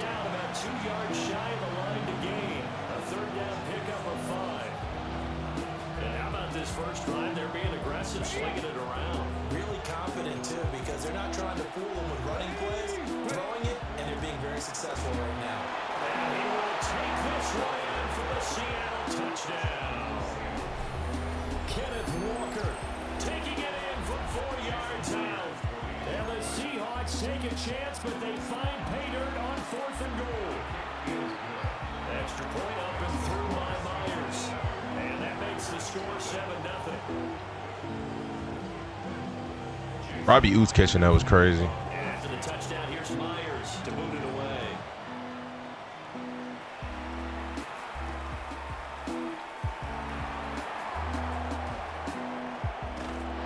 And he'll take it up past the 25. Then he got 90 speed.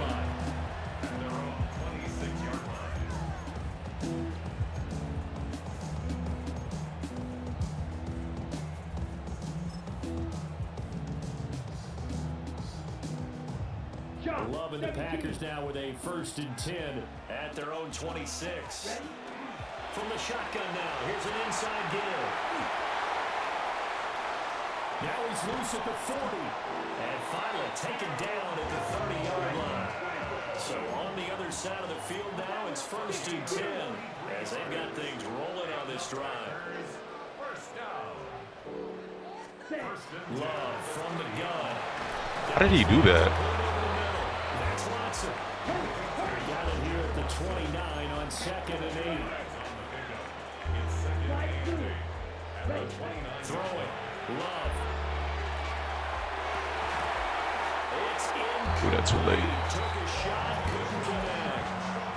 And that's one of those plays where it's hard to keep 2 eyes on the football when you know the contact's coming, let alone getting 2 hands around it, hugging it to your body, and absorbing the hit.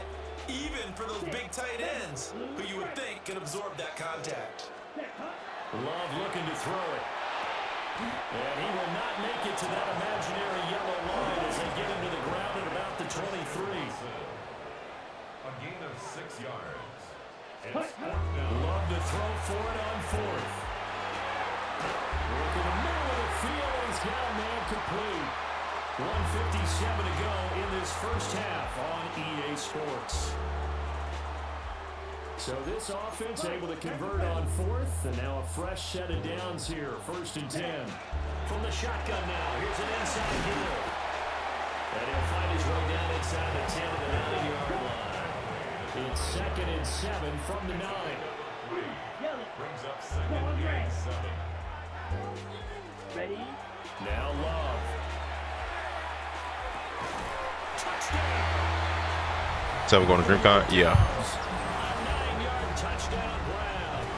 And the Packers are an extra point away now from tying this ball game.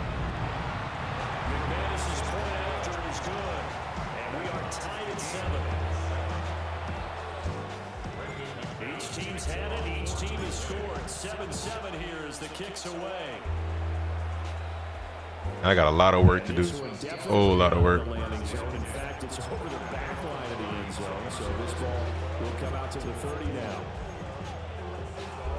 There's the Seattle offense ready to get this drive underway. This drive here beginning probably with a pair of motivated groups. Remember, the offense scored a touchdown.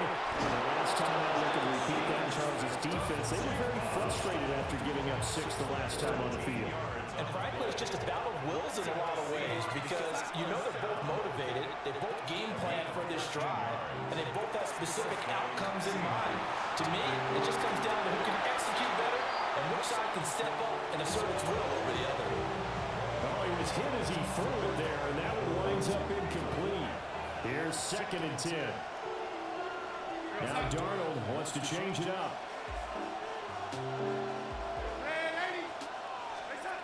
And 2nd and 10, he'll look to throw again. And he is across midfield from one 49 to the other 49, a gain of just 2. So 7 yards from the first down here as they come up to the line of scrimmage. To throw is Darnold. Gets this complete to Shaheed. So just 3 yards on the completion there. And that's going to bring up a 4th down.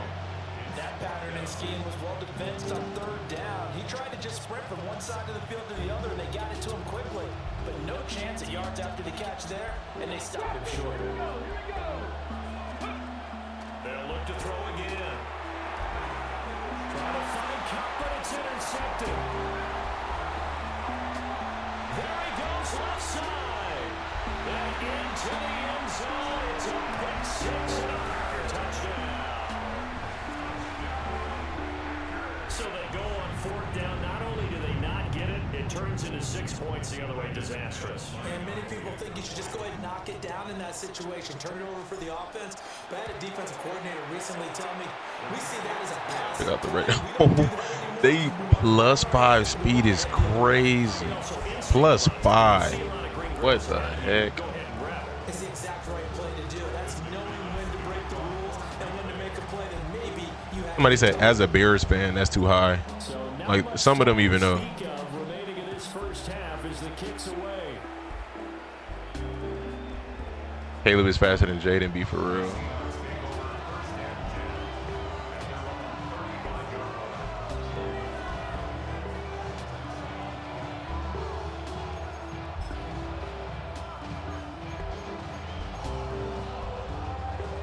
Coming to the line here to begin their next drive, the Seahawks offense. And with time quickly fading here in the 2nd quarter, not sure how aggressively, offensively they want to play this. I think we'll find out just how much they trust their guys. Caleb not that fast. Nah. He probably run like a 4.8. I get bro at the highest like an 87 speed. But up like that. That's about as high as I go. Timeout with 3 seconds left in the first half. This now a 3rd and 4.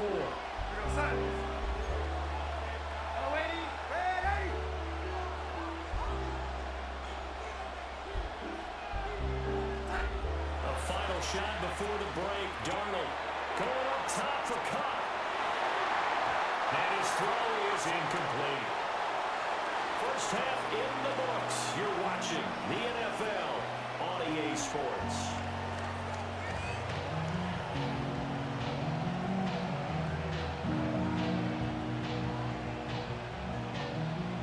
They've been putting Jaden Daniels' passing stats down for being injured. That's funny because they ain't touched Joe Mixon's stats at all. Not that I remember. I could be wrong.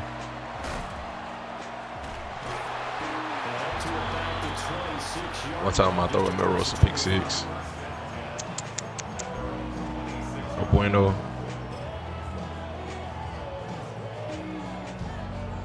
They pick and choose though what players they do stuff like that with. About set to get this drive started. The Green Bay offense at the line. Ready? From the shotgun now. Here's an inside give. And shedding through the tackle. And he gets this up to the 34 out of bounds there. A good run there on first down, and it'll leave them with a 2nd and 2.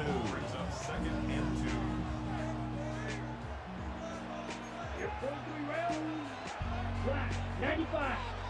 From the shotgun now, here's an inside deal. 2 yards on the carry there, and it's going to lead him to 3rd. I think we got 91 man coverage, and McDuffie got a 95. Crazy.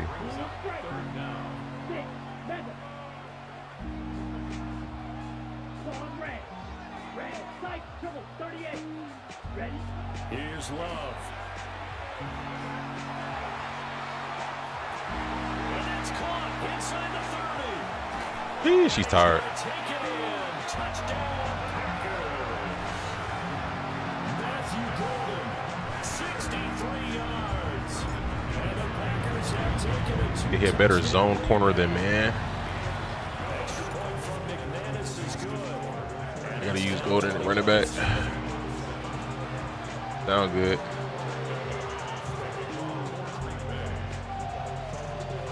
After the touchdown, here's McManus now to kick it away.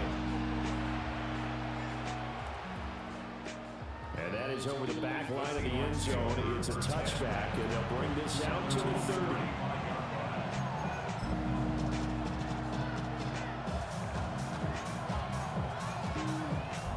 Here's the Seattle offense ready to get this drive underway. They make their second half debut here. Things are looking a little bit tougher now. Oh, good play fake. Oh, he almost picked that. Goodness gracious. So now it's a 2-score game here. Got to be careful. They certainly do. I'm just wondering at halftime if those guys just looked into each other's eyes and realized what they've got to get done and come out a little bit more charged up, because if they don't get some kind of points here, that next drive, that could make this a 3-possession game. Packer pressure, and down he goes. Micah Parsons showing off. Never knew McDuffie was elite. As he gets the sack.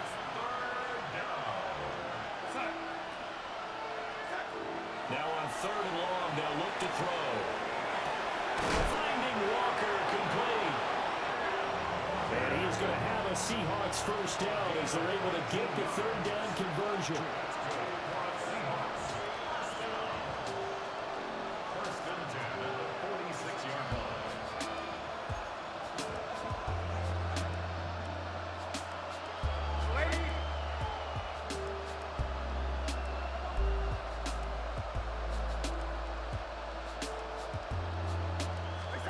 Now it's Darnold.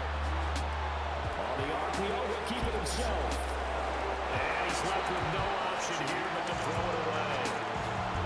I'm sure it was a tough half. Ramsey got better man coverage. Oh no, he got the same man coverage as Stingley. That's interesting.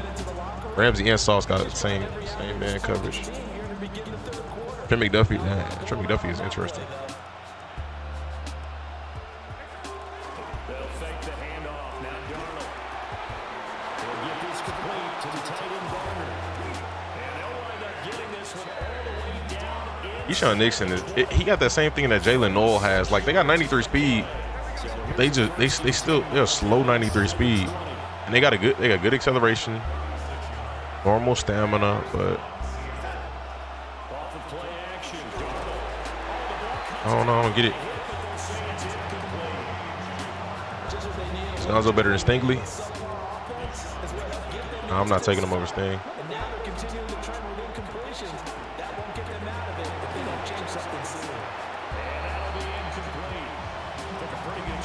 I see they got Gonzo better than him though. They got Jalen Johnson and I don't know. Different ratings. Ordinarily, you're trying to keep the quarterback hemmed in. In this case, they brought the heat, and if he flushes out, they're fine with that, and they force another incompletion. To the end zone, but it's incomplete. Back-to-back incompletions. It was once a nice drive. Stalled out here. I'll give credit to the secondary partner. Never gave up as they gave up a few yards, and they came through on that play to deny that pass and force the fourth down. I guess they figured they got to start taking some chances. Here's a big one in this 3rd quarter. That is an interesting choice. And it's incomplete. They could not convert, and they turn it over. The Seahawks go for it, but can't convert. And that will force Queen Young Man sucks that bad. Where Queen Young Man coverage? Oh, he not top 10? That's crazy. Yeah, that's wild. The Packer offense ready to get their next drive underway. This is sort of what you would call a put-away drive, isn't it? As they score here, especially a touchdown, it's almost out of reach. It certainly appears that way, and I think that they're going to call their plays accordingly because what you really want to do, even though you know the scoreboard is still up there and the game's going to go on, in fact, you can take the spirit away from another team, their drive and will to come back and win. Down the numbers. There he goes. Inside the 10. Touchdown. Packers. Christian Watson, 82 yards. And the Packers will add on to their lead here in the final minute of the third. Now McManus for the extra point. He knocks it through. It's 28-7.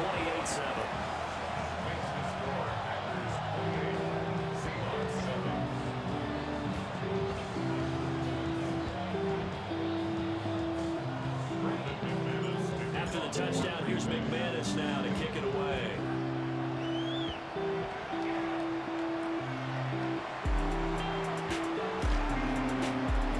Well, now how about this return? Last did not get it, man. He a good corner. It was just, as we can see,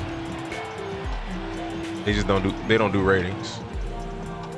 Because Dante Jackson is playing really good right now. He should be a top 10 corner in Madden right now.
That's funny.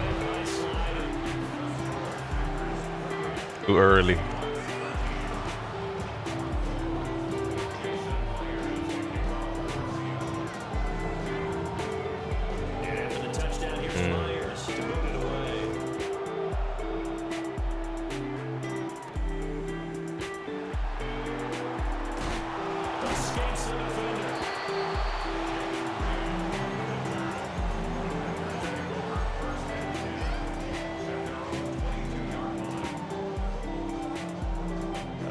To get this drive started, the Green Bay offense at the line. Right now, everything they touch turns to gold. This is their fourth possession. Touchdowns on their first three possessions. So I mean, this defense, they can't seem to stop them. It's like they're on skates. Great analogy, Brandon, because they are pushing them back and winning everything at the line of scrimmage. They've just been laying down tracks towards the opposite end zone. So to themselves, all they're saying is, if we don't make a mistake, there's no way they can stop us.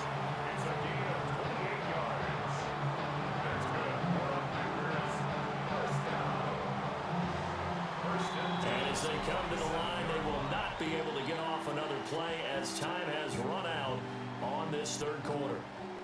We'll return with more after this. This is the NFL, and it's on EA Sports. On the double. Red, yellow. Here we go, set. Black, 95, 97. Hut. From the shotgun now, here's an inside give. Eric Brown jumped from an 85 to a 96. What up, dude? Interesting. Line of scrimmage, the 31 now on 1st and 10. 38, 10 block, ready. From the shotgun now, here's an inside give. And he's going to be met at the line. Okay, so, yes, so. Second and 10.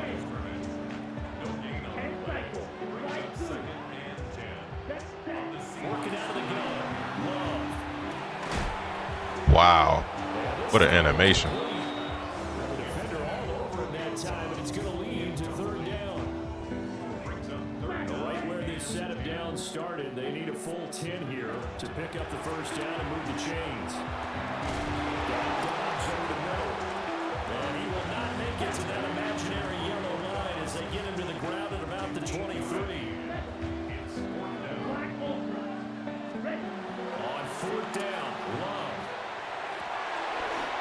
Beautiful throw. Oh my God, CJ Stroud would never. Goodness gracious. 3 scores and knocking on the door again on drive number 4. And he's going to take it in. Touchdown, Packers. Boy, run like a running back. Second touchdown of the afternoon. And the Packers have pretty well put it away here in the fourth quarter. Oh, wow, that's tough. Oh, that's tough. Yeah, this was a tight game until not too long ago. But since then, You seen that replay? Oh, it's tough. Terry and Lamar have the same speed. I ain't gonna lie, I was always iffy on Lamar having 96 speed. I feel like 93, 94 would have been appropriate. But, you know, it is what it is.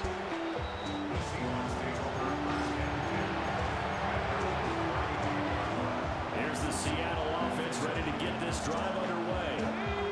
And they'll just simply be looking to build up the confidence of the last time out where they scored a touchdown. man, confidence is powerful, isn't it? When you scored once, Yeah, I believe Terry got 96. get it done again.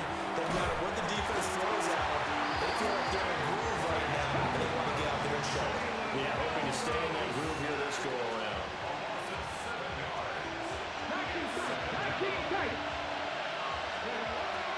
They'll look to throw. Under pressure, and they get to him again. Devontae Wyatt dropping him for the second straight play. Might want to think about blocking him here on third down.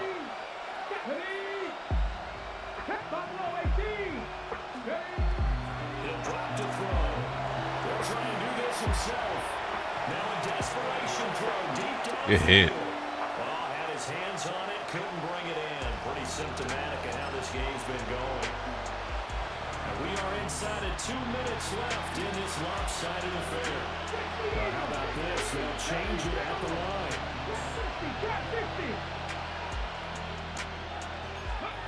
Gotta try it here. He's back to throw. A wild throw there, and it is intercepted. Good game, good game, good game. And into the end zone. It's a pick 6 and a Packer touchdown. Well, this one was already ugly, and now. All good. You rusty. It's all good.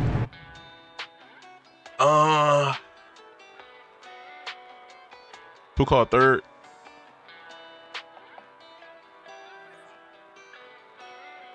I did.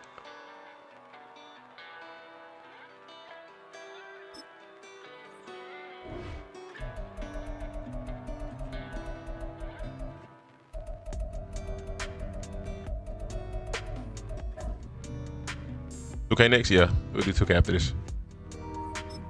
I think the part of the movie, the Culling Game, was the first 2 episodes of season 3.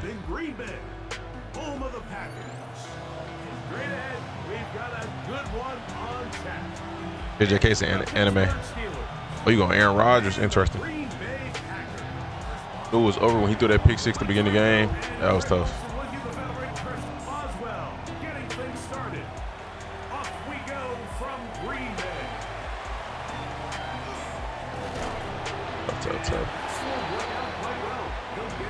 Rearing back, I might not watch it honestly, cause I that show's so good, bro. I'm gonna want to binge watch it, and I might just wait till the season over with. I'd rather just watch it all the way through.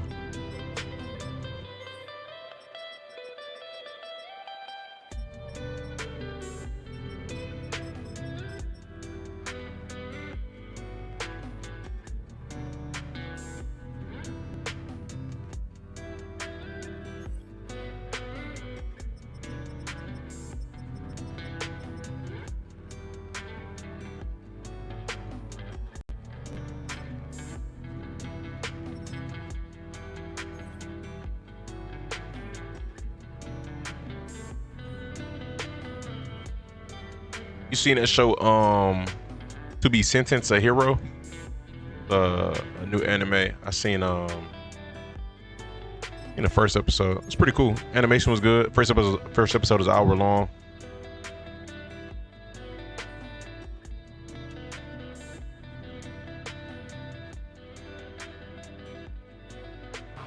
Or like the when I like the isekais, like when they in different worlds. I'm not really a huge fan of that.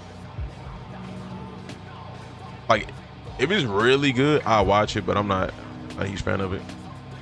Got some money on Ja, good money. Like the what's that, Kaiju number 8? When they're like in the suits and stuff. I'm not a big fan of that type of stuff.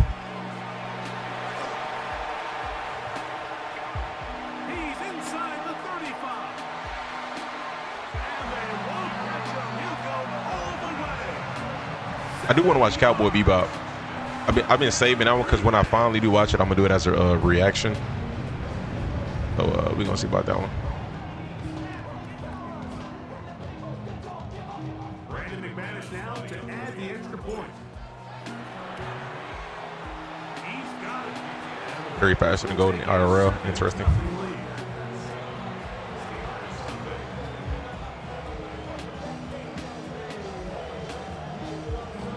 I could probably watch Cowboy Bebop on streaming and I could copyright it, like, cause it's so old.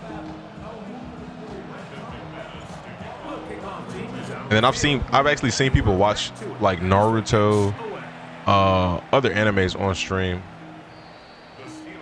It's kind of wild.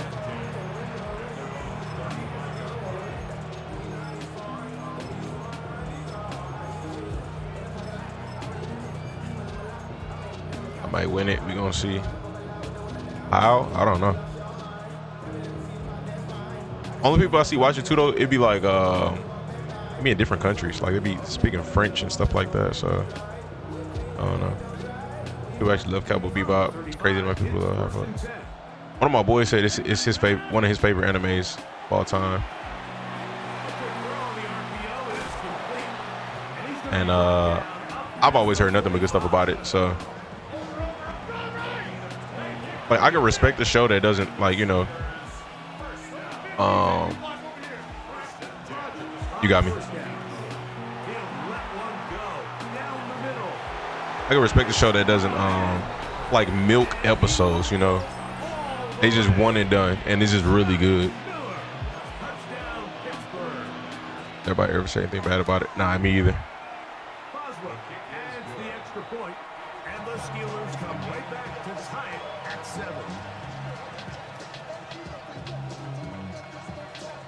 Like the end of that Ravens-Steelers game. Unfortunately. Each team one possession, each team a score. 7-7 as they kick it off. A lot of shows aren't like that. Yeah, nah, most shows, especially nowadays, they trying to season 2, 3, 4, 5, trying to go as high as they can. But I think it really takes, you know, a special writer to write a show that's only 1-2 seasons and is really good.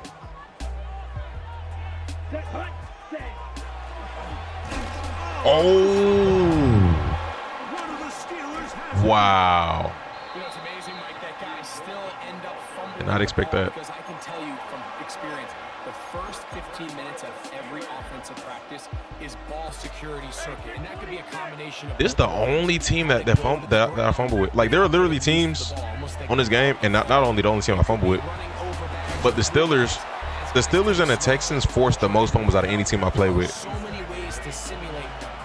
Like some teams don't fumble the ball that much, and some teams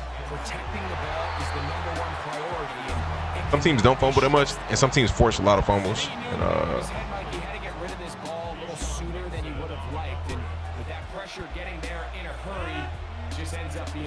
I did it again. Oh, you missed it. He caught that? That's crazy.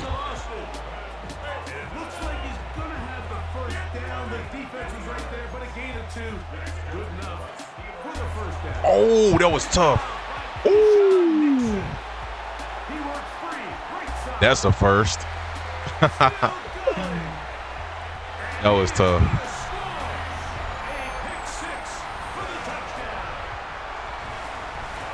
First time that ever happened. Wow. And they come up with a big play, scoring the touchdown. Mike, for how fast he jumped that route, it almost seems like he was in the huddle and ran the route for the quarterback. I mean, he was there before the receiver, and as you said, there was nothing left to do. I'm happy I don't have to play Ravens. It's like the Ravens don't really worry me. Like, if I'm being honest, like, I think they're a better team than the Steelers, but I don't trust their O-line. I don't trust their play calling. I mean, I don't really trust their defense. You know, I don't know. On 1st and 10, here's Rodgers. This one grabbed by Austin. And that keeps him ahead of schedule. That's a first down completion of 7 yards. From the 43, here's 2nd down and 2. Working out of the gun, it's Rodgers. He finds Austin with the ground. And he'll get him down after a gain of 5, but that is enough for a first down. From the gun, Rodgers. Open man downfield, it's Warren. And he's out of bounds, but they are in the red zone, out inside the 20. On the handoff, this is Warren. And he'll be stacked up at the line of scrimmage. It is 2nd and 9. Austin brought in motion.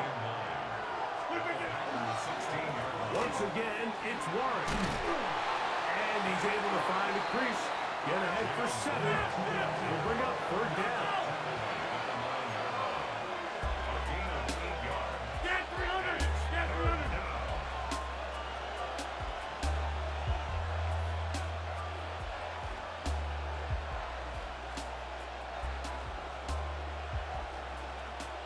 Hey, take 26! Austin brought in motion. He pulls it in around the 5. And they're going to have enough to convert here. And it sets up 1st and goal. They'll send the receiver in motion to the left. Warren. And he's going to be stopped just short of the goal line. Couldn't reach that ball across. Setting up 2nd and goal. Obey, how we doing? How we doing?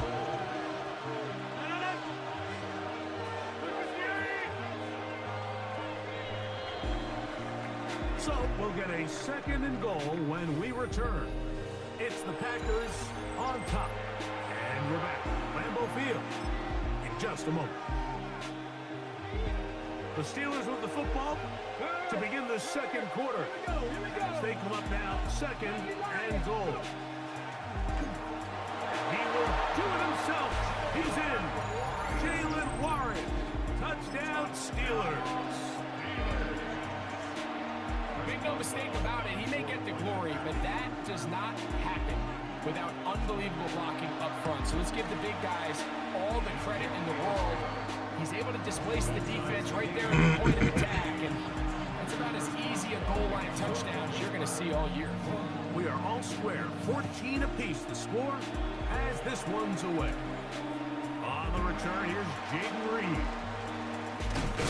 And he will get cut down short, shy of the 20-yard line. Take over on 1st and 10 at their own 19-yard line. Striker, 3-3. Set. And some good running there. He'll fall forward for about 7. Ball on the 27. Here's 2nd and 2.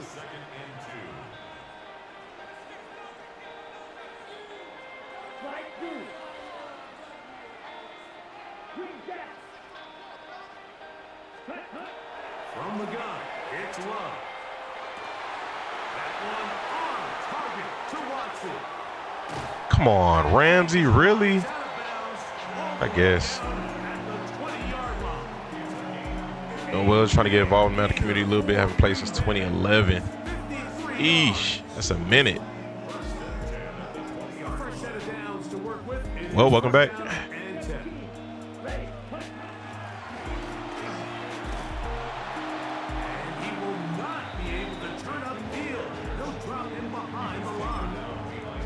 This is a play we've seen this offense have success with in the past, but here you have to wonder if they maybe tipped their hand a bit because that one went nowhere.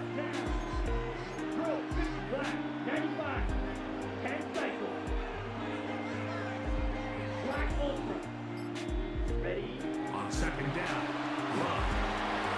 This is taken in by God.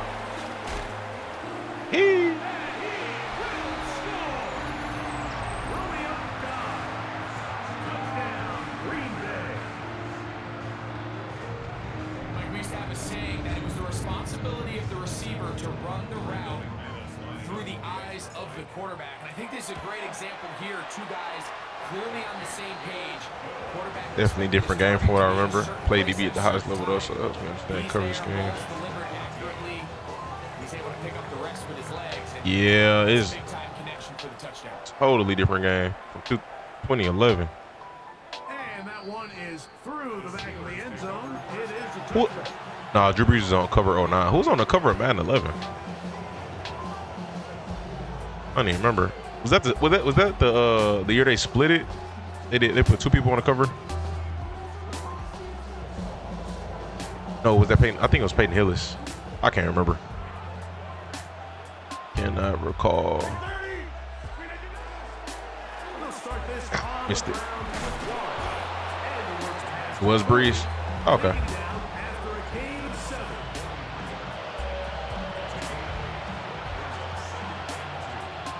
So 2 minutes to play in a back and forth first half. 15 years ago, where'd the time go? That's crazy. That's crazy. On second and 2.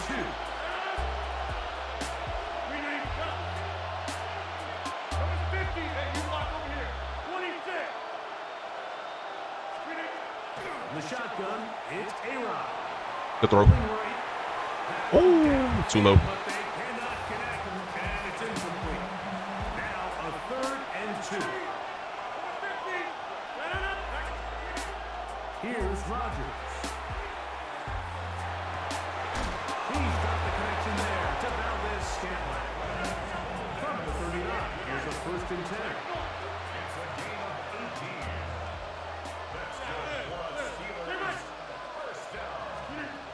Looking to throw, it's Rodgers. And they're going to get to him and take him down, take him back to the other side of midfield.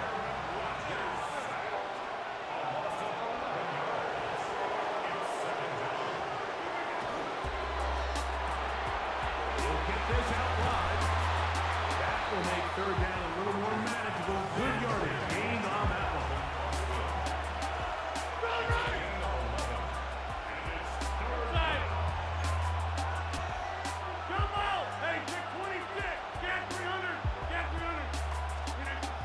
Rodgers to throw. Open man left side. He's got it. And they're going to take this into the red zone to the 15-yard line.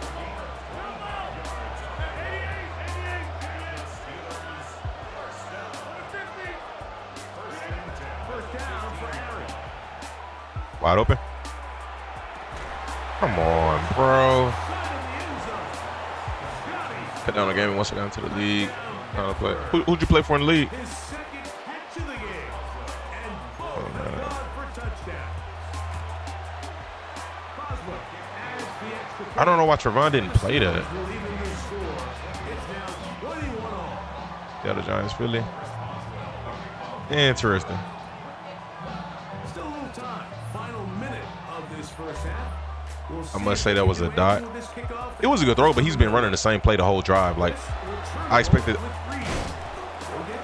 the corner to play that differently, especially being in the red zone. Like, it just made sense for him to play that tighter. I was a little wild. Can't stop your offense. I mean, if you say so. To Thurman. It's 1st and 10. I remember the name. It's from the Seahawks. Out of the shotgun. It's Love. You play with the LOB? And he'll just get rid of this. Who else was on that team? Byron Maxwell was on that team too, I think. Nice example there, Mike, of the quarterback just Name sounds super familiar. understanding it didn't quite develop the way he had intended. Throw that ball out of harm's way, live to play another down. 2nd and 10.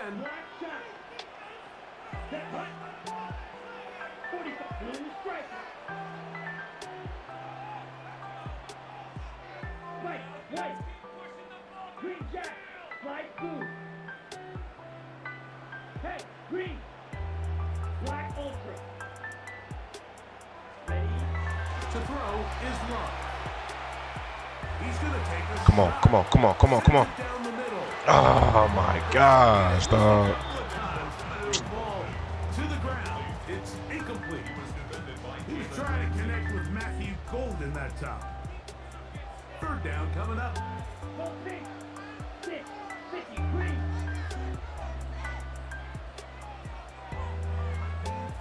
I wish they brought back that Bang 8 route. That was pretty cool at the time.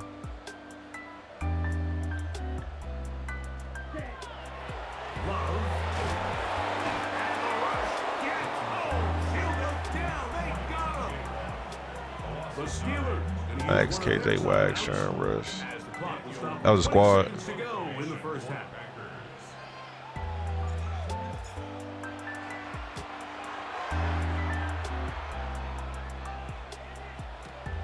Here's Austin to return.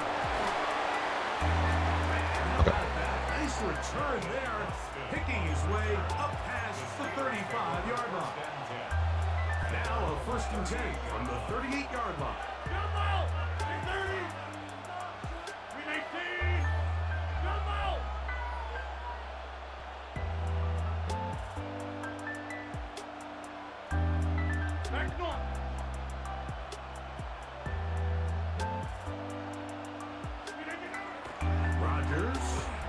Oh, it. He'll take a shot down the middle of the field. Great play. That's going to wind up incomplete. 2015. Yeah, that's crazy. I remember that squad. That's crazy. Here in this first half. You got into coaching? BRB. Yes, sir. Yes, sir. Defense gets you, but that's not always the case. Sometimes you have to force a ball downfield. Show the defense you are willing to take big shots, even though they weren't able to connect. It's going to have an impact the rest of the game. He's going to dial up another deep ball. Good play. My game. My coach. That's my favorite defense of all time. All time. I like the Steelers like in the 2010s. That was nice. Really, really nice. Real fun defense. 2025 Texas. Hey, I'm looking forward to the 2026 Texans. Not even gonna lie to you.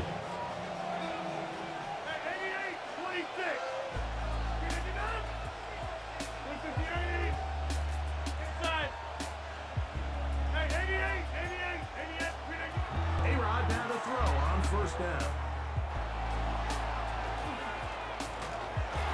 He's going to tuck it and go. 2025 win the bowl. Troy Polamalu days, yes, sir. It was so nice. Very fun to watch.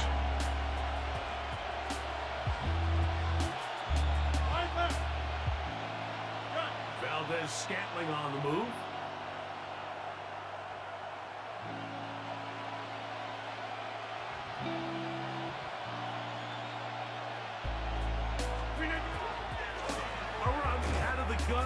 I wish I could say the same. What you talking about? What you referring to?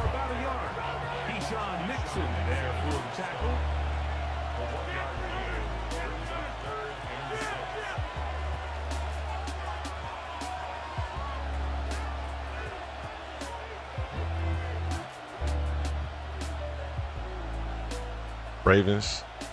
The Ravens was just as good to watch, just as fun to watch.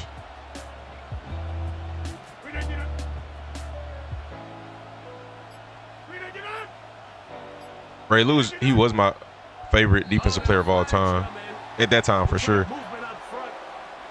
I don't know who I would say now though. Like it's been watching so much good football since then, you know. Hard to pick somebody for real. Great pass rushers live for third down, especially when they know the offense has to be one-dimensional. And this is a great example here, Mike. They can just pin their ears back and go.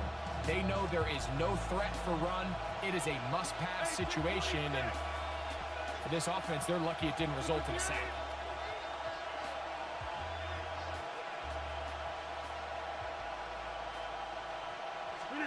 On fourth down, they snap it to Rodgers. That's going to be intercepted. And he's going to be out of bounds, but what a turn of events here. He has set up the offense with first and goal. It's not often, Mike, that everything breaks right for this type of return off of an interception. But boy, is it beautiful when it does. I mean, look at the defenders just flip around and become blockers, trying to spring their guy to the house. Great athleticism, some great moves on his part. I mean, he's going to have some of his offensive teammates looking over their shoulder for their position. Second down throw for Love. He's got it at the 3. And it'll be a short pickup. That's not enough for the first down. That's a gain of 5. Brings up 3rd and 1. Ready? And they're going to get him down close to the marker. Was he able to reach the ball out? He did. Great spot and a great run. First down. Favorite defensive player all time. Sean Taylor, yeah. I wish I would have got to watch him in real time. Now whistles here. Looks like one of the defenders got a head start. Highlights don't always do a player justice. It's the quarterback with the sneak. Looking to squeeze into a crease somewhere. Did not break the plane. They're going to mark him short. Yellow, line. They'll run the sneak. Looking to squeeze into a crease somewhere. Did not break the plane. They're going to mark him short. In order to be successful as a run-heavy offense, Mike, it's so important that you remain really efficient on first and second down. The last thing you want is to be in third and pass, and it really throws off what you feel like your strengths are. So now you get down here in the red zone, it's got to be touchdowns. These long, sustained drives on the ground, you kick a field goal, that's a win for the defense. And he'll take it on in. Matthew Golden. Touchdown, Packers. His second TD of the game, and this one gives his team. Make no sense Sean Taylor went out the way he did, so unfortunate. Yeah, unfortunate, bro, but life. Very unfortunate. Anytime your defense can create those sudden change situations, Mike, absolutely, you have to take advantage of it. 1 second, you're sitting on the bench going over your next drive. All of a sudden, after that turnover, you've got to be able to get out on the field and go. Take advantage of the short field and results in a nice touchdown. Rodgers on first down. Initially, Mike, a really good job by the defense. Nowhere to go with the ball for this quarterback. He's forced to pull it down and turn into a runner. A little slow reaction, and he's able to actually pick up a pretty good game. Oh, he's going to be bottled up and taken down. They got him. So backed up after the sack, and now it's 3rd and long. On 3rd down. Oh, wow. Inside the 35. That's the only thing I don't like about McKinney. He is so slow. He's good, but he is slow. Jalen Warren, touchdown Steelers. 2 touchdowns for him now in the afternoon. Boswell adds the extra point, and the 2026 Bengals. Steelers level things. Remember he did that? Yeah, he he whacked that that kicker. So back to level after the touchdown. Time for the kickoff.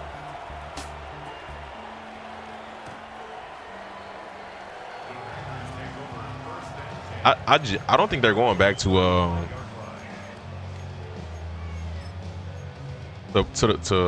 full padded Pro Bowls anymore.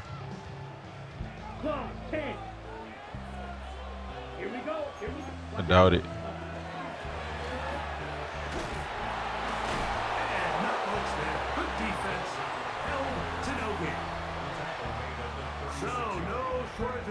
In this one as we end the third.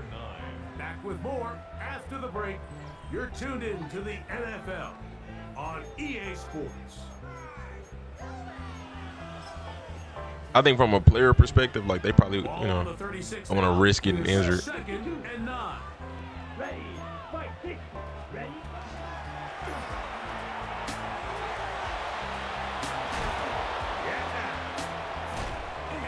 Finally track him down inside the 40-yard line.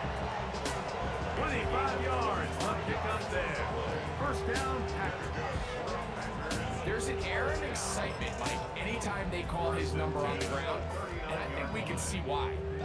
You just need to catch the defense off guard for a split second, and he'll be through, sprinting downfield before they have any chance to react. And that one shut down pretty quickly. He'll get back to the line of scrimmage. Nothing more. Try again. It's second and 10.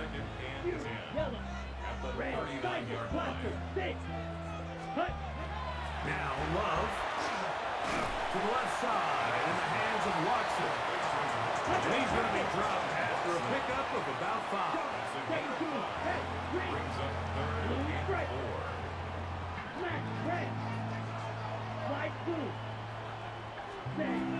From the gun on third down, it's Love. And he's going to pick up the first down. He knew where that marker was and made sure. I'll tell you, they came before Ray Lewis. They played in the same era. And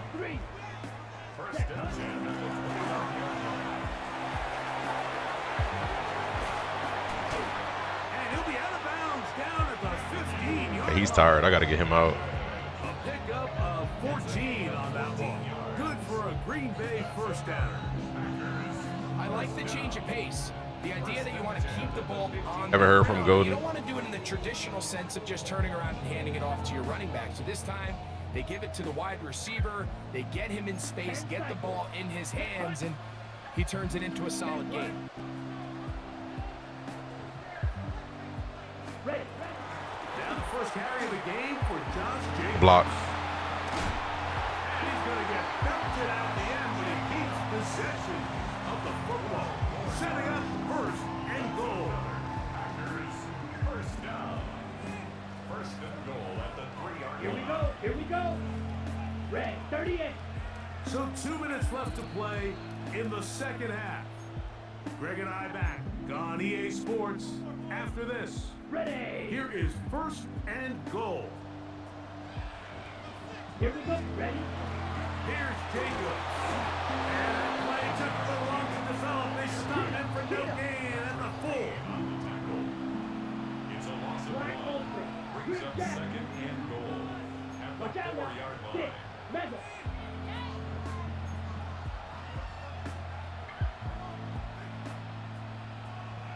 Red, yellow. Ball red. Ready. They'll drop to throw.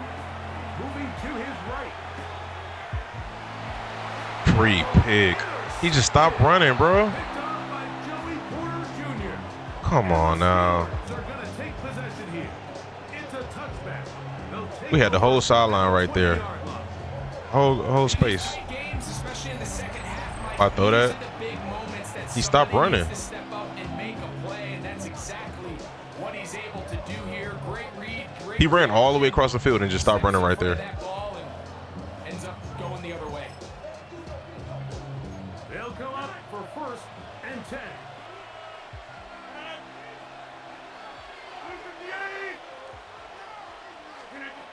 Working out of the gun, it's Rodgers.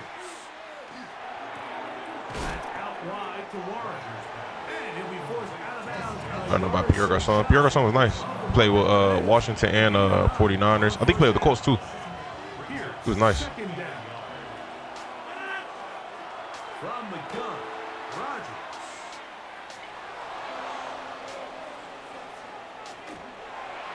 That's complete. It's Metcalf. And he's going to be brought down loss. at the 45. A gain of 17 yards. Good for a Steelers first down.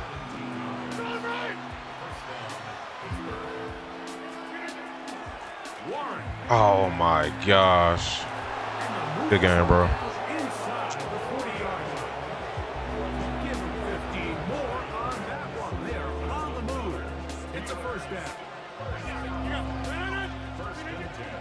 They'll keep it on the ground. Not much happening there. Just a short game. Every Texan team within the last 15 years. I don't know. To be honest.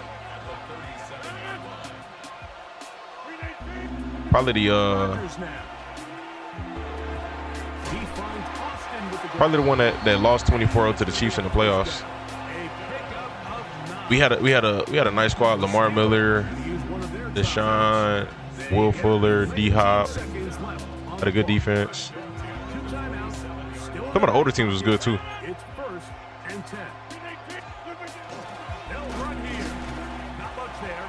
Maybe a yard. Good game, good game. Pittsburgh will bang a timeout here. That's their second. They stop it with 14 seconds to go in the game. Getting the tight end involved in the This is crazy, bro. What the heck? inside the 15-yard line. Got up here, got on the season shorts. Diesel was cool too. He was on the Jags. It was cool. So out comes the veteran, Chris Boswell, in a big spot. This to win the game. I wonder what Aaron Foster up to nowadays. Use the first of their timeouts. I think he'd be chilling. I seen him in the airport a few times. The first down. I think he'd be chilling. He was doing music for a little bit when Chris Boswell in a big he retired This one initially. he's gotta have.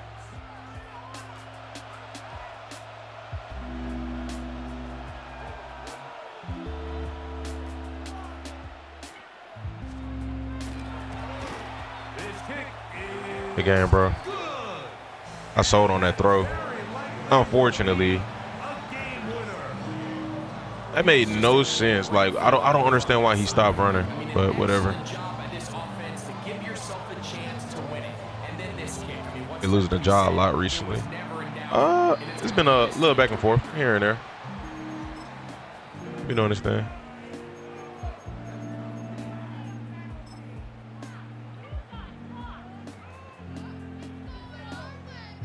Remember he had a pod at one point. I do remember him having a podcast. Hey, Red. Look, real green. That's timeout for Green Bay. It'll be Would you have 50 mil in a trash team or 15 mil to win a championship? Oh, I'll probably take the 15. I mean, 15 mil, 15 mil. Here's first down. Blue, go. Eagle blue. Green back. Ball red.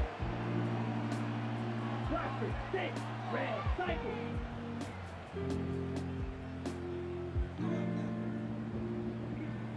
Set, cut. Here we go. One final play. And that's going to be incomplete. Good game, good game. The defense holds here in the final minute, and they're going to get out of here with a victory.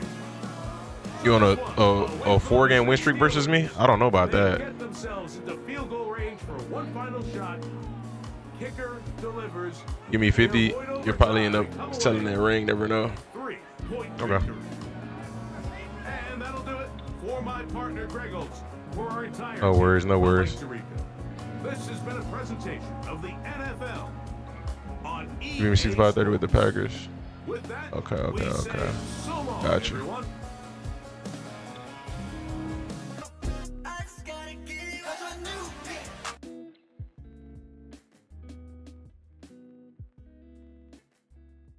Nigga got an ankle injury.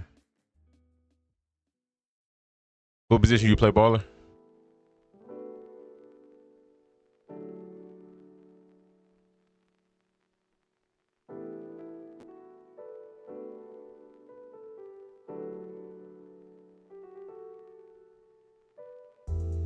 Guard, sometimes PG. Can I check if Trey's on the Wizards?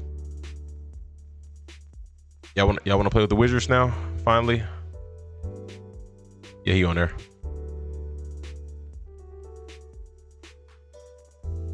You a knockdown shooter. The team still trash. I'm cool with playing with the trash teams. I'm not gonna lie. I don't mind. All good to meet.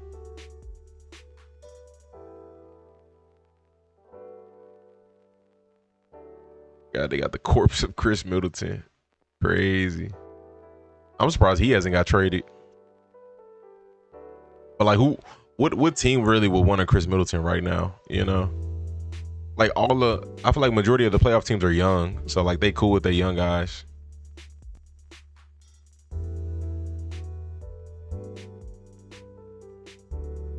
Like, I don't know who would need him right now. Trey gonna elevate this team. We literally had Trey and DeJounte Murray at a point. That's crazy. The once 35-year-old retiring Middleton. I mean, the Hawks wanted 34-year-old CJ McCollum.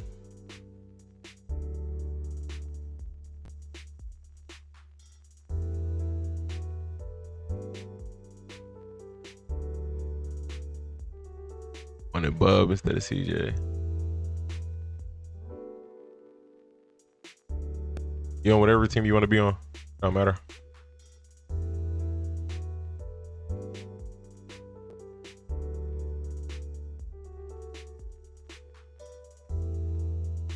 We done random or picking. It's up to y'all. People hyping up Kispert.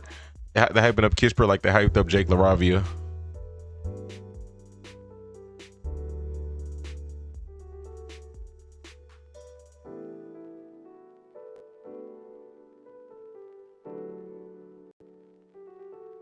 Y'all want to pick or do random? It don't matter to me. We can play with the Wizards for all I care.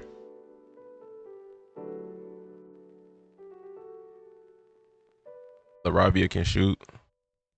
But I think it was a lot of hype around LaRavia at the time. Just like, you know, again, he said they hyping up Kispert.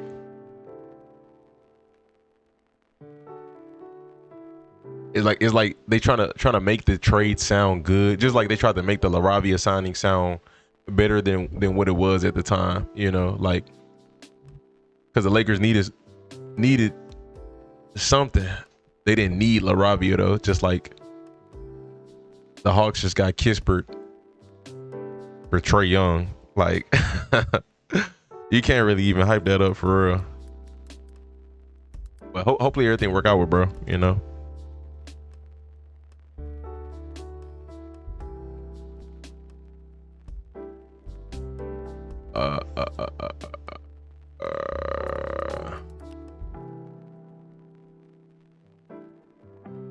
What the heck?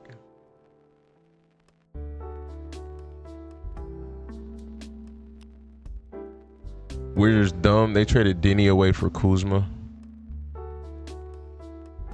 All right, dude. This for y'all team.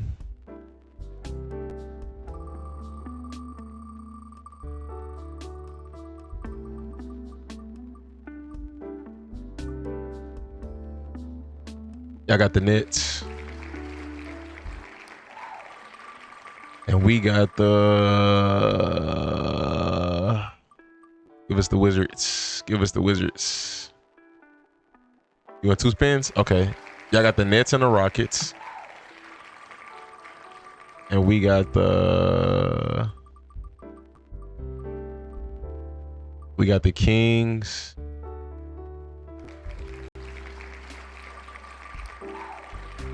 And the Thunder. I don't mind playing with the Kings. I'd be cool with that.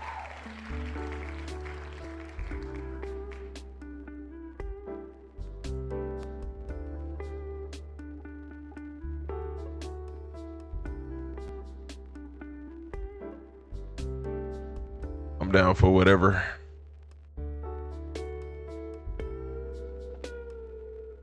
They're going 1, 2, 4.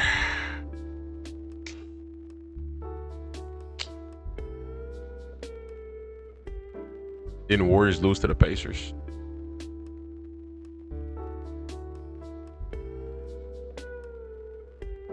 Really a Giannis fan. I hate saying I'm a Bucks fan. I've been liking Giannis for a minute, bro. Before he was even like that, because I remember I used to play with the Bucks in 2K, and I used to play with Thon Maker. Because Thon Maker, obviously, 7-1, and he could shoot, and he had handles. And Giannis was there too, but like Giannis wasn't as good. But Giannis was still nice.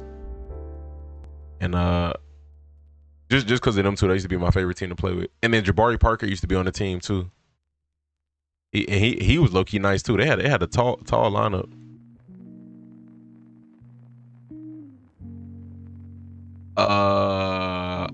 Who do I want, Dort or Chet? I don't want Dort.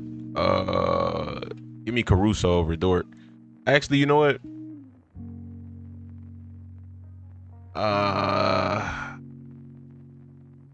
It don't matter.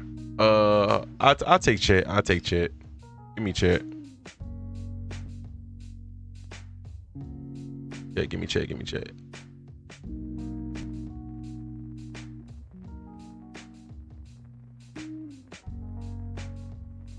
Greg Monroe, yeah, he was a nice center, man. They had a little squad. They just, who was the coach at that time? I remember they got rid of the coach. Giannis did not want them to get rid of the coach. Jason Kidd, yeah, I kind of wish they would have kept him. I mean, Giannis got a ring though, so I mean everything worked out, but I kind of wish they would have kept him. Like I feel like he had a solid vision for that team, and that's when Chris was still nice. Malcolm Brogdon was young. Malcolm was a nice point guard.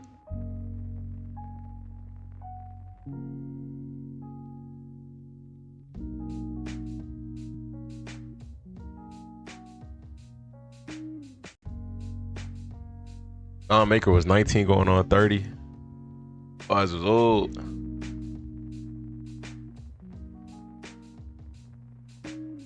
I get to play KD. This is fun.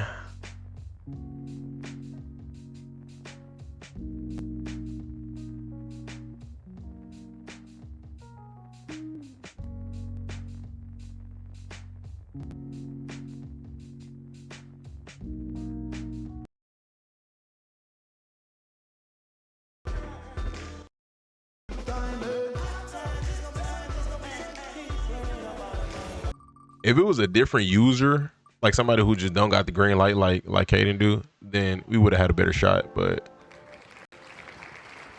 all right, dude, this y'all got Timberwolves and y'all got the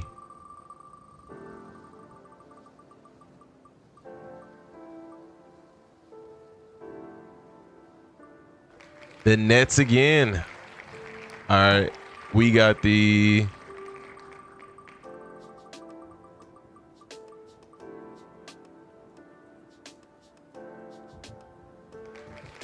Hornets and the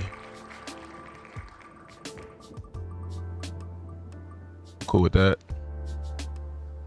and the Spurs. I'm cool with either one of those.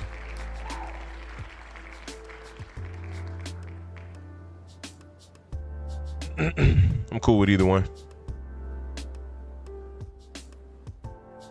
We can get Wemby or we can get. All right.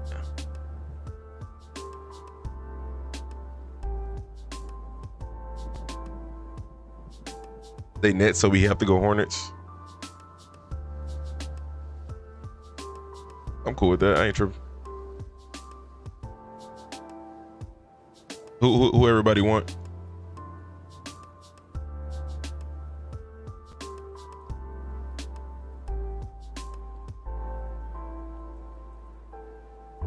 Hello.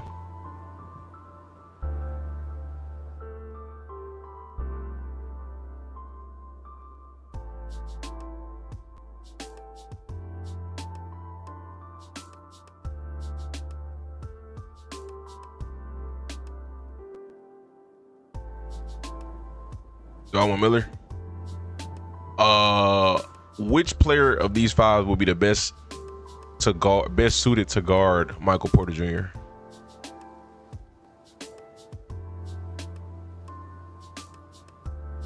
All right. Well, y'all take him. Then put him at the 3. Put Khan at the 2.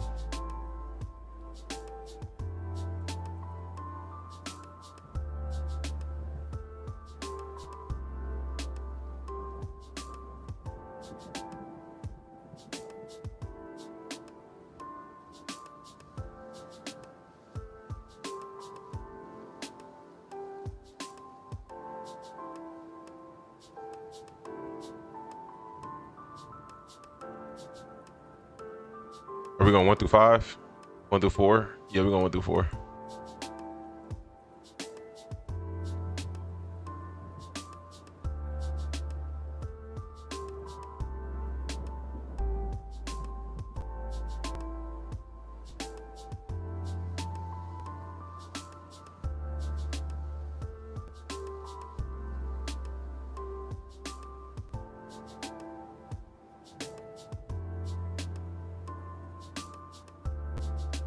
I got 5 players on the Nets right now.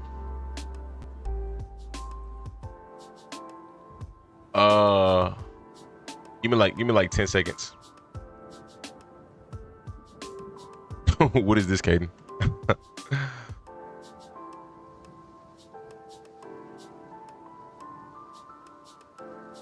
No, I'm not searching nothing up. Give me like 10 seconds.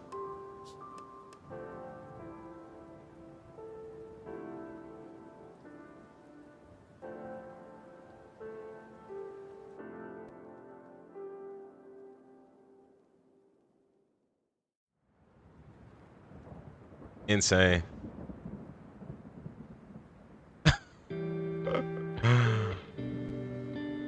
Oh my gosh.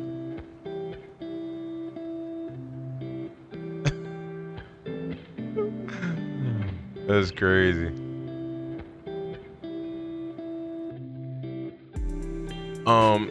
Igor Domingue, Cameron Thomas, Michael Porter Jr., Noah Clowney, Nicholas Claxton. There you go.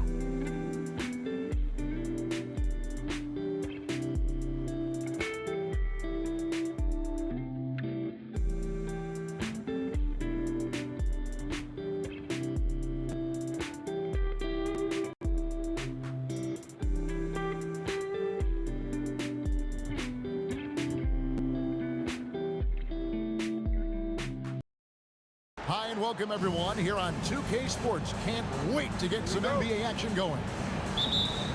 I'm Kevin Harlan with Clark Kellogg and Greg Anthony courtside. On our sidelines tonight reporting Allie LaForce. At Barclays Center, the fans here in Brooklyn amped up for their Nets. Such an athletic guy. What the heck? Just hammers it down. You know, Greg, you could argue the Nets kind of overachieved last season under first-year head coach Interesting. Fernandez. Yeah, only the 6th worst record last season. The defense was halfway decent, but they understand some patience is required in a rebuild. And Miller moves well for a guy his size and finds the shot there off the drive.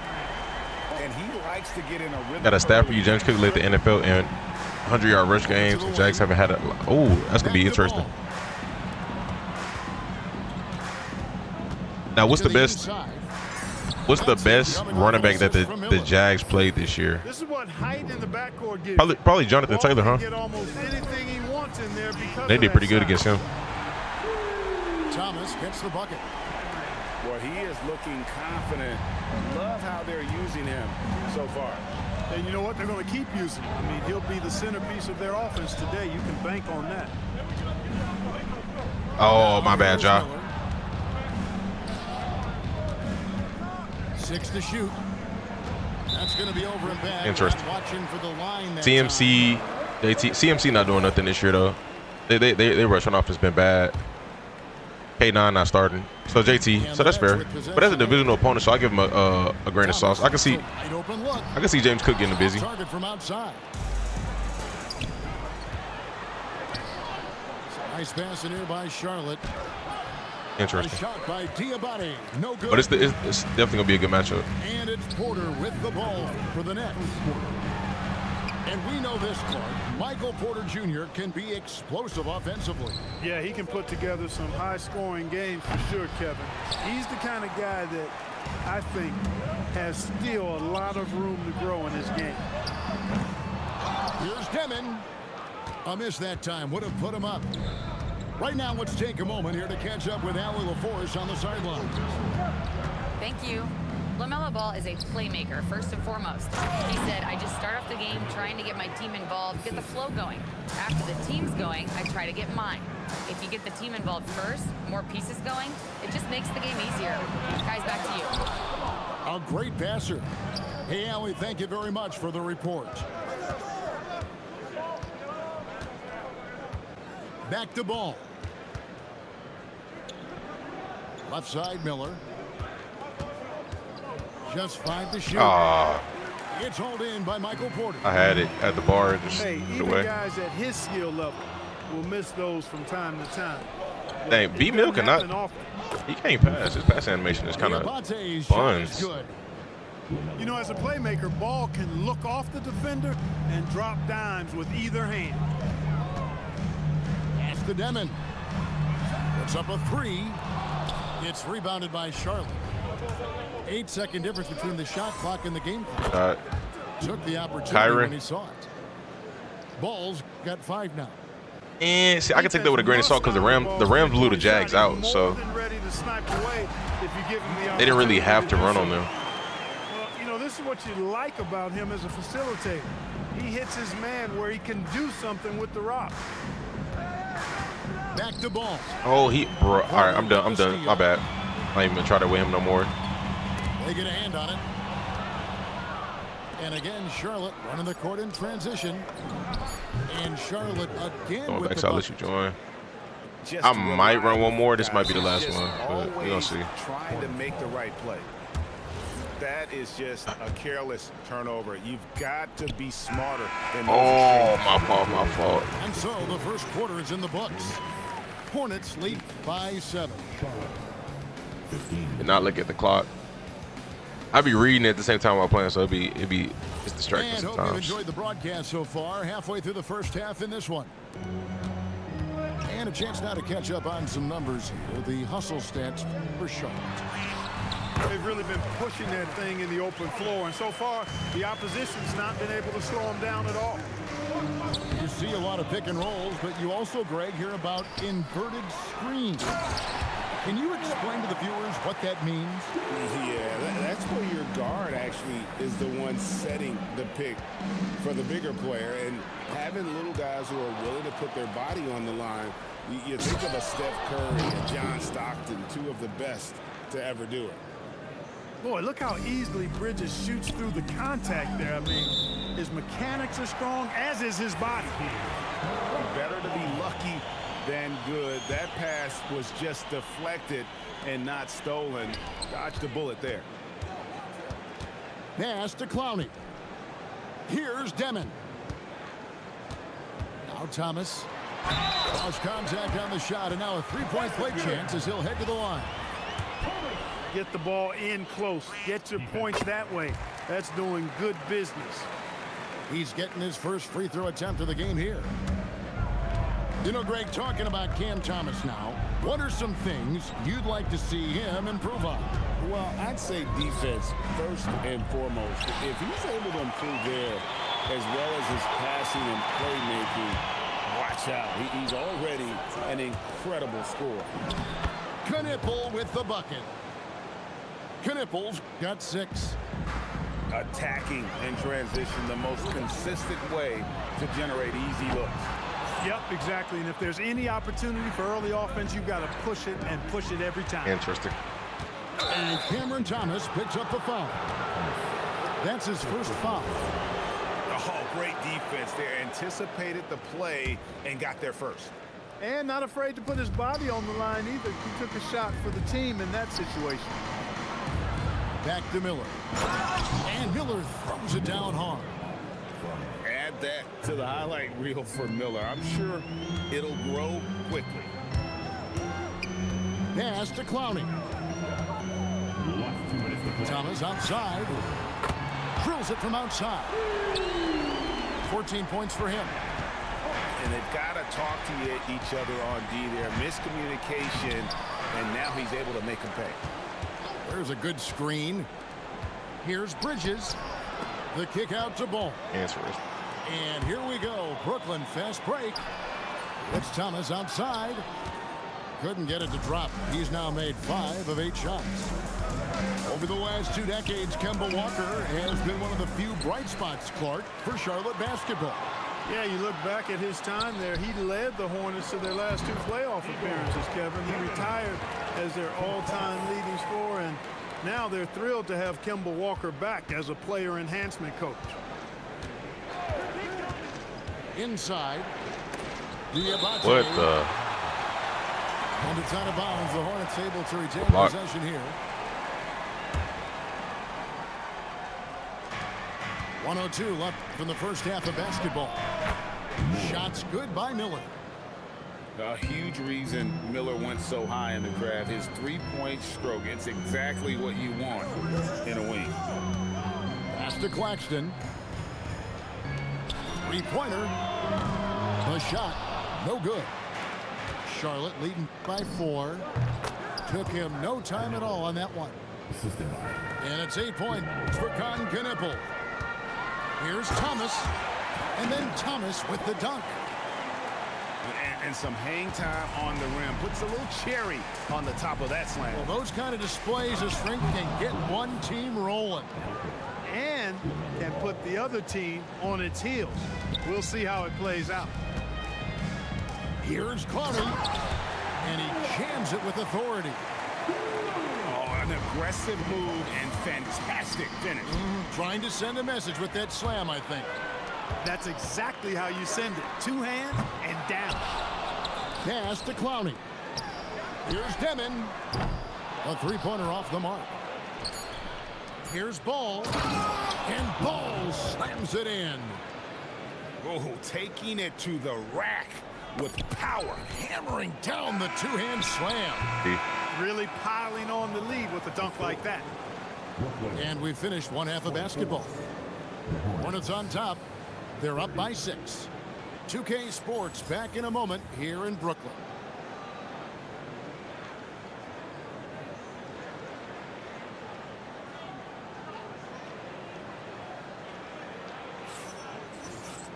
Second half of basketball upon us. We may be in for an exciting finish based on how close of a game it's been so far. Down low. And he caught that pass in full stride on his way to the big slam. Strong effort that time, producing the best look possible. Pass to Knipple. Charlotte moving the ball around. The trade. The rebound by the Nets. Outside Thomas. It's Powell on the wing. No good with the triple. Hornets leading by 4. And Ball slams it in. Well, you look at Ball, and I really think he excels more in the open court than he does in the half court. So, GA Coach Charles Lee of the Hornets, spending a decade as an NBA assistant coach. He has really paid his dues. Yeah, 4 years with the Hogs, 5 in Milwaukee, part of that title team. 1 in Boston as well, another title. So he's been a part of winning, now trying to translate that to Charlotte. Let's check in now with our Allie LaForce, who's got a story for us. Allie? Thanks. Those who've worked with Nets coach Jordi Fernandez rave about his people skills. He said, quote, "Am I very good at it? I don't know, but I try because I think it's important. When you have that relationship, especially in the tough moments, is when you can break through and be successful. Without it, it's tough, so you try to build it." Back to you guys.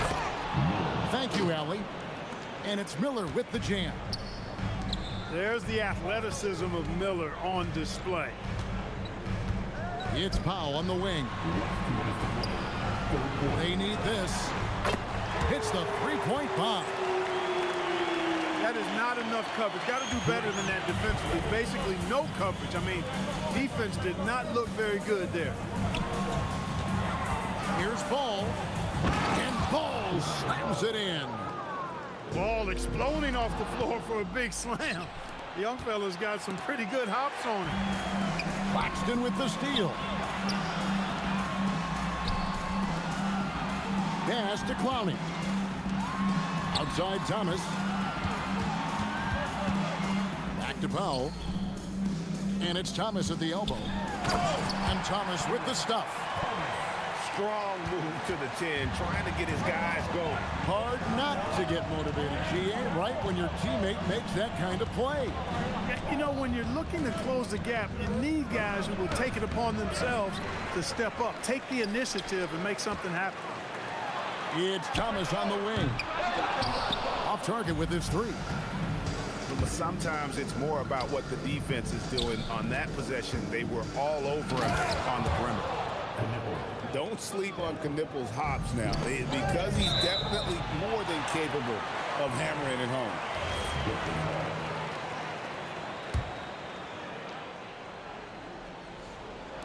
Just under 3.5 minutes played here in the third quarter. Pass to Powell. The three. Good on the triple. Powell's got a pair of threes now here in the third for the Nets. Miller outside. In the corner, Knippel with it. Sinks that one from the post. Knippel's got 12 in the game.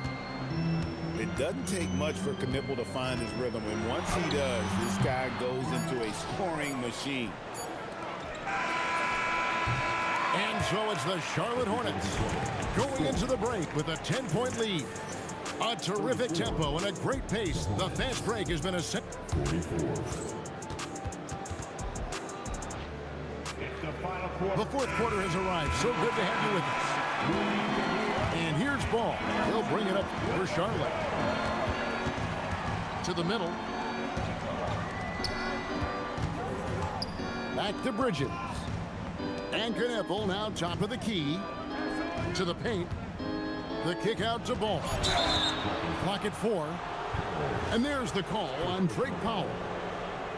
That's his first foul. I mean, that's a tough break for the D. I mean, he took the hit and drew the whistle. Yeah, but he was late to get there, so the referee couldn't give him a free pass on that one. To the middle. Miller with a wide open look. And it's off from three-point range. It's deflected. Pass the ball. Knippel with it. Now here's Ball. Charlotte moving the ball around. Connects from three-point range. Miller's got the lead up to 13 now for the Hornets. Huge night for Miller. We're seeing exactly why he went second overall. Brandon can take over a game. And now we'll get perspective here on how the hustle game has been going for the Hornets. They have been a wrecking ball defensively, coming up with steals, being active with their hands, and just doing a terrific job of disrupting the rhythm.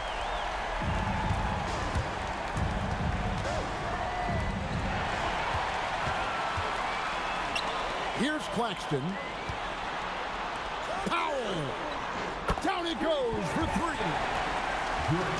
In perimeter scoring, I have to imagine it was a topic of discussion at halftime. Certainly. I mean, they saw a weakness in the perimeter defense and took advantage of it. And it's Miller penetrating. Oh, that is a big-time jam. And using his length to come right off the drive into the hoop there. Big-time move by Miller. And that's Cotton Knippel with the foul. That is his first foul of the game.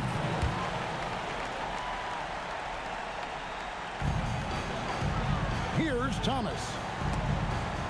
Stolen by Knippel. Now here's Bridges. From outside. And down goes the three. Well, Knippel projects as an elite shooter whose range and quick release make him a constant threat. Thomas fires, and he misses the J.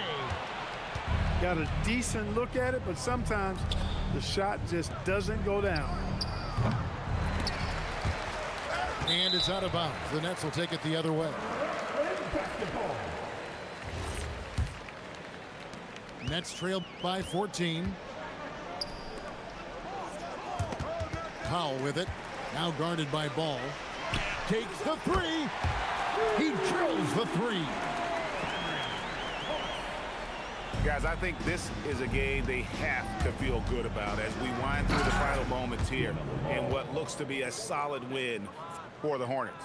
Not only did they shoot the ball better, but they had more assists. Yeah, I thought the passing in terms of finding the open man gave them the higher percentage shots. The ball movement was key for the win.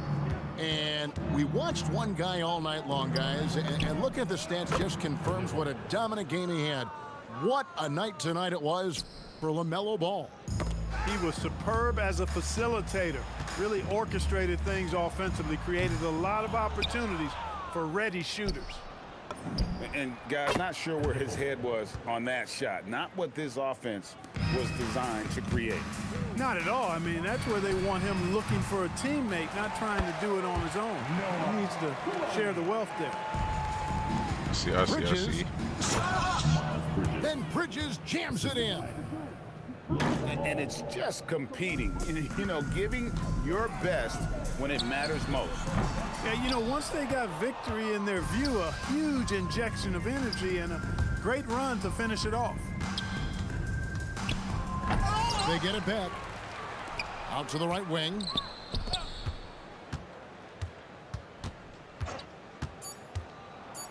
And it's slammed in by Bridges. I tell you, he's playing the game with pure excitement right now. He kept off that dunk with some serious hang time on the rim. Yeah, just couldn't contain himself. Couldn't control himself there. So I never seen y'all turn the ball over that much. That was the first. This crowd was stunned by the manner in which their team was dismantled. You know what? Shocking. I don't care. It's even right now, football. We gonna probably gonna run this last one and then just cruise to the kind of win and then hop off. And that'll do it, folks. Alongside Clark Kellogg.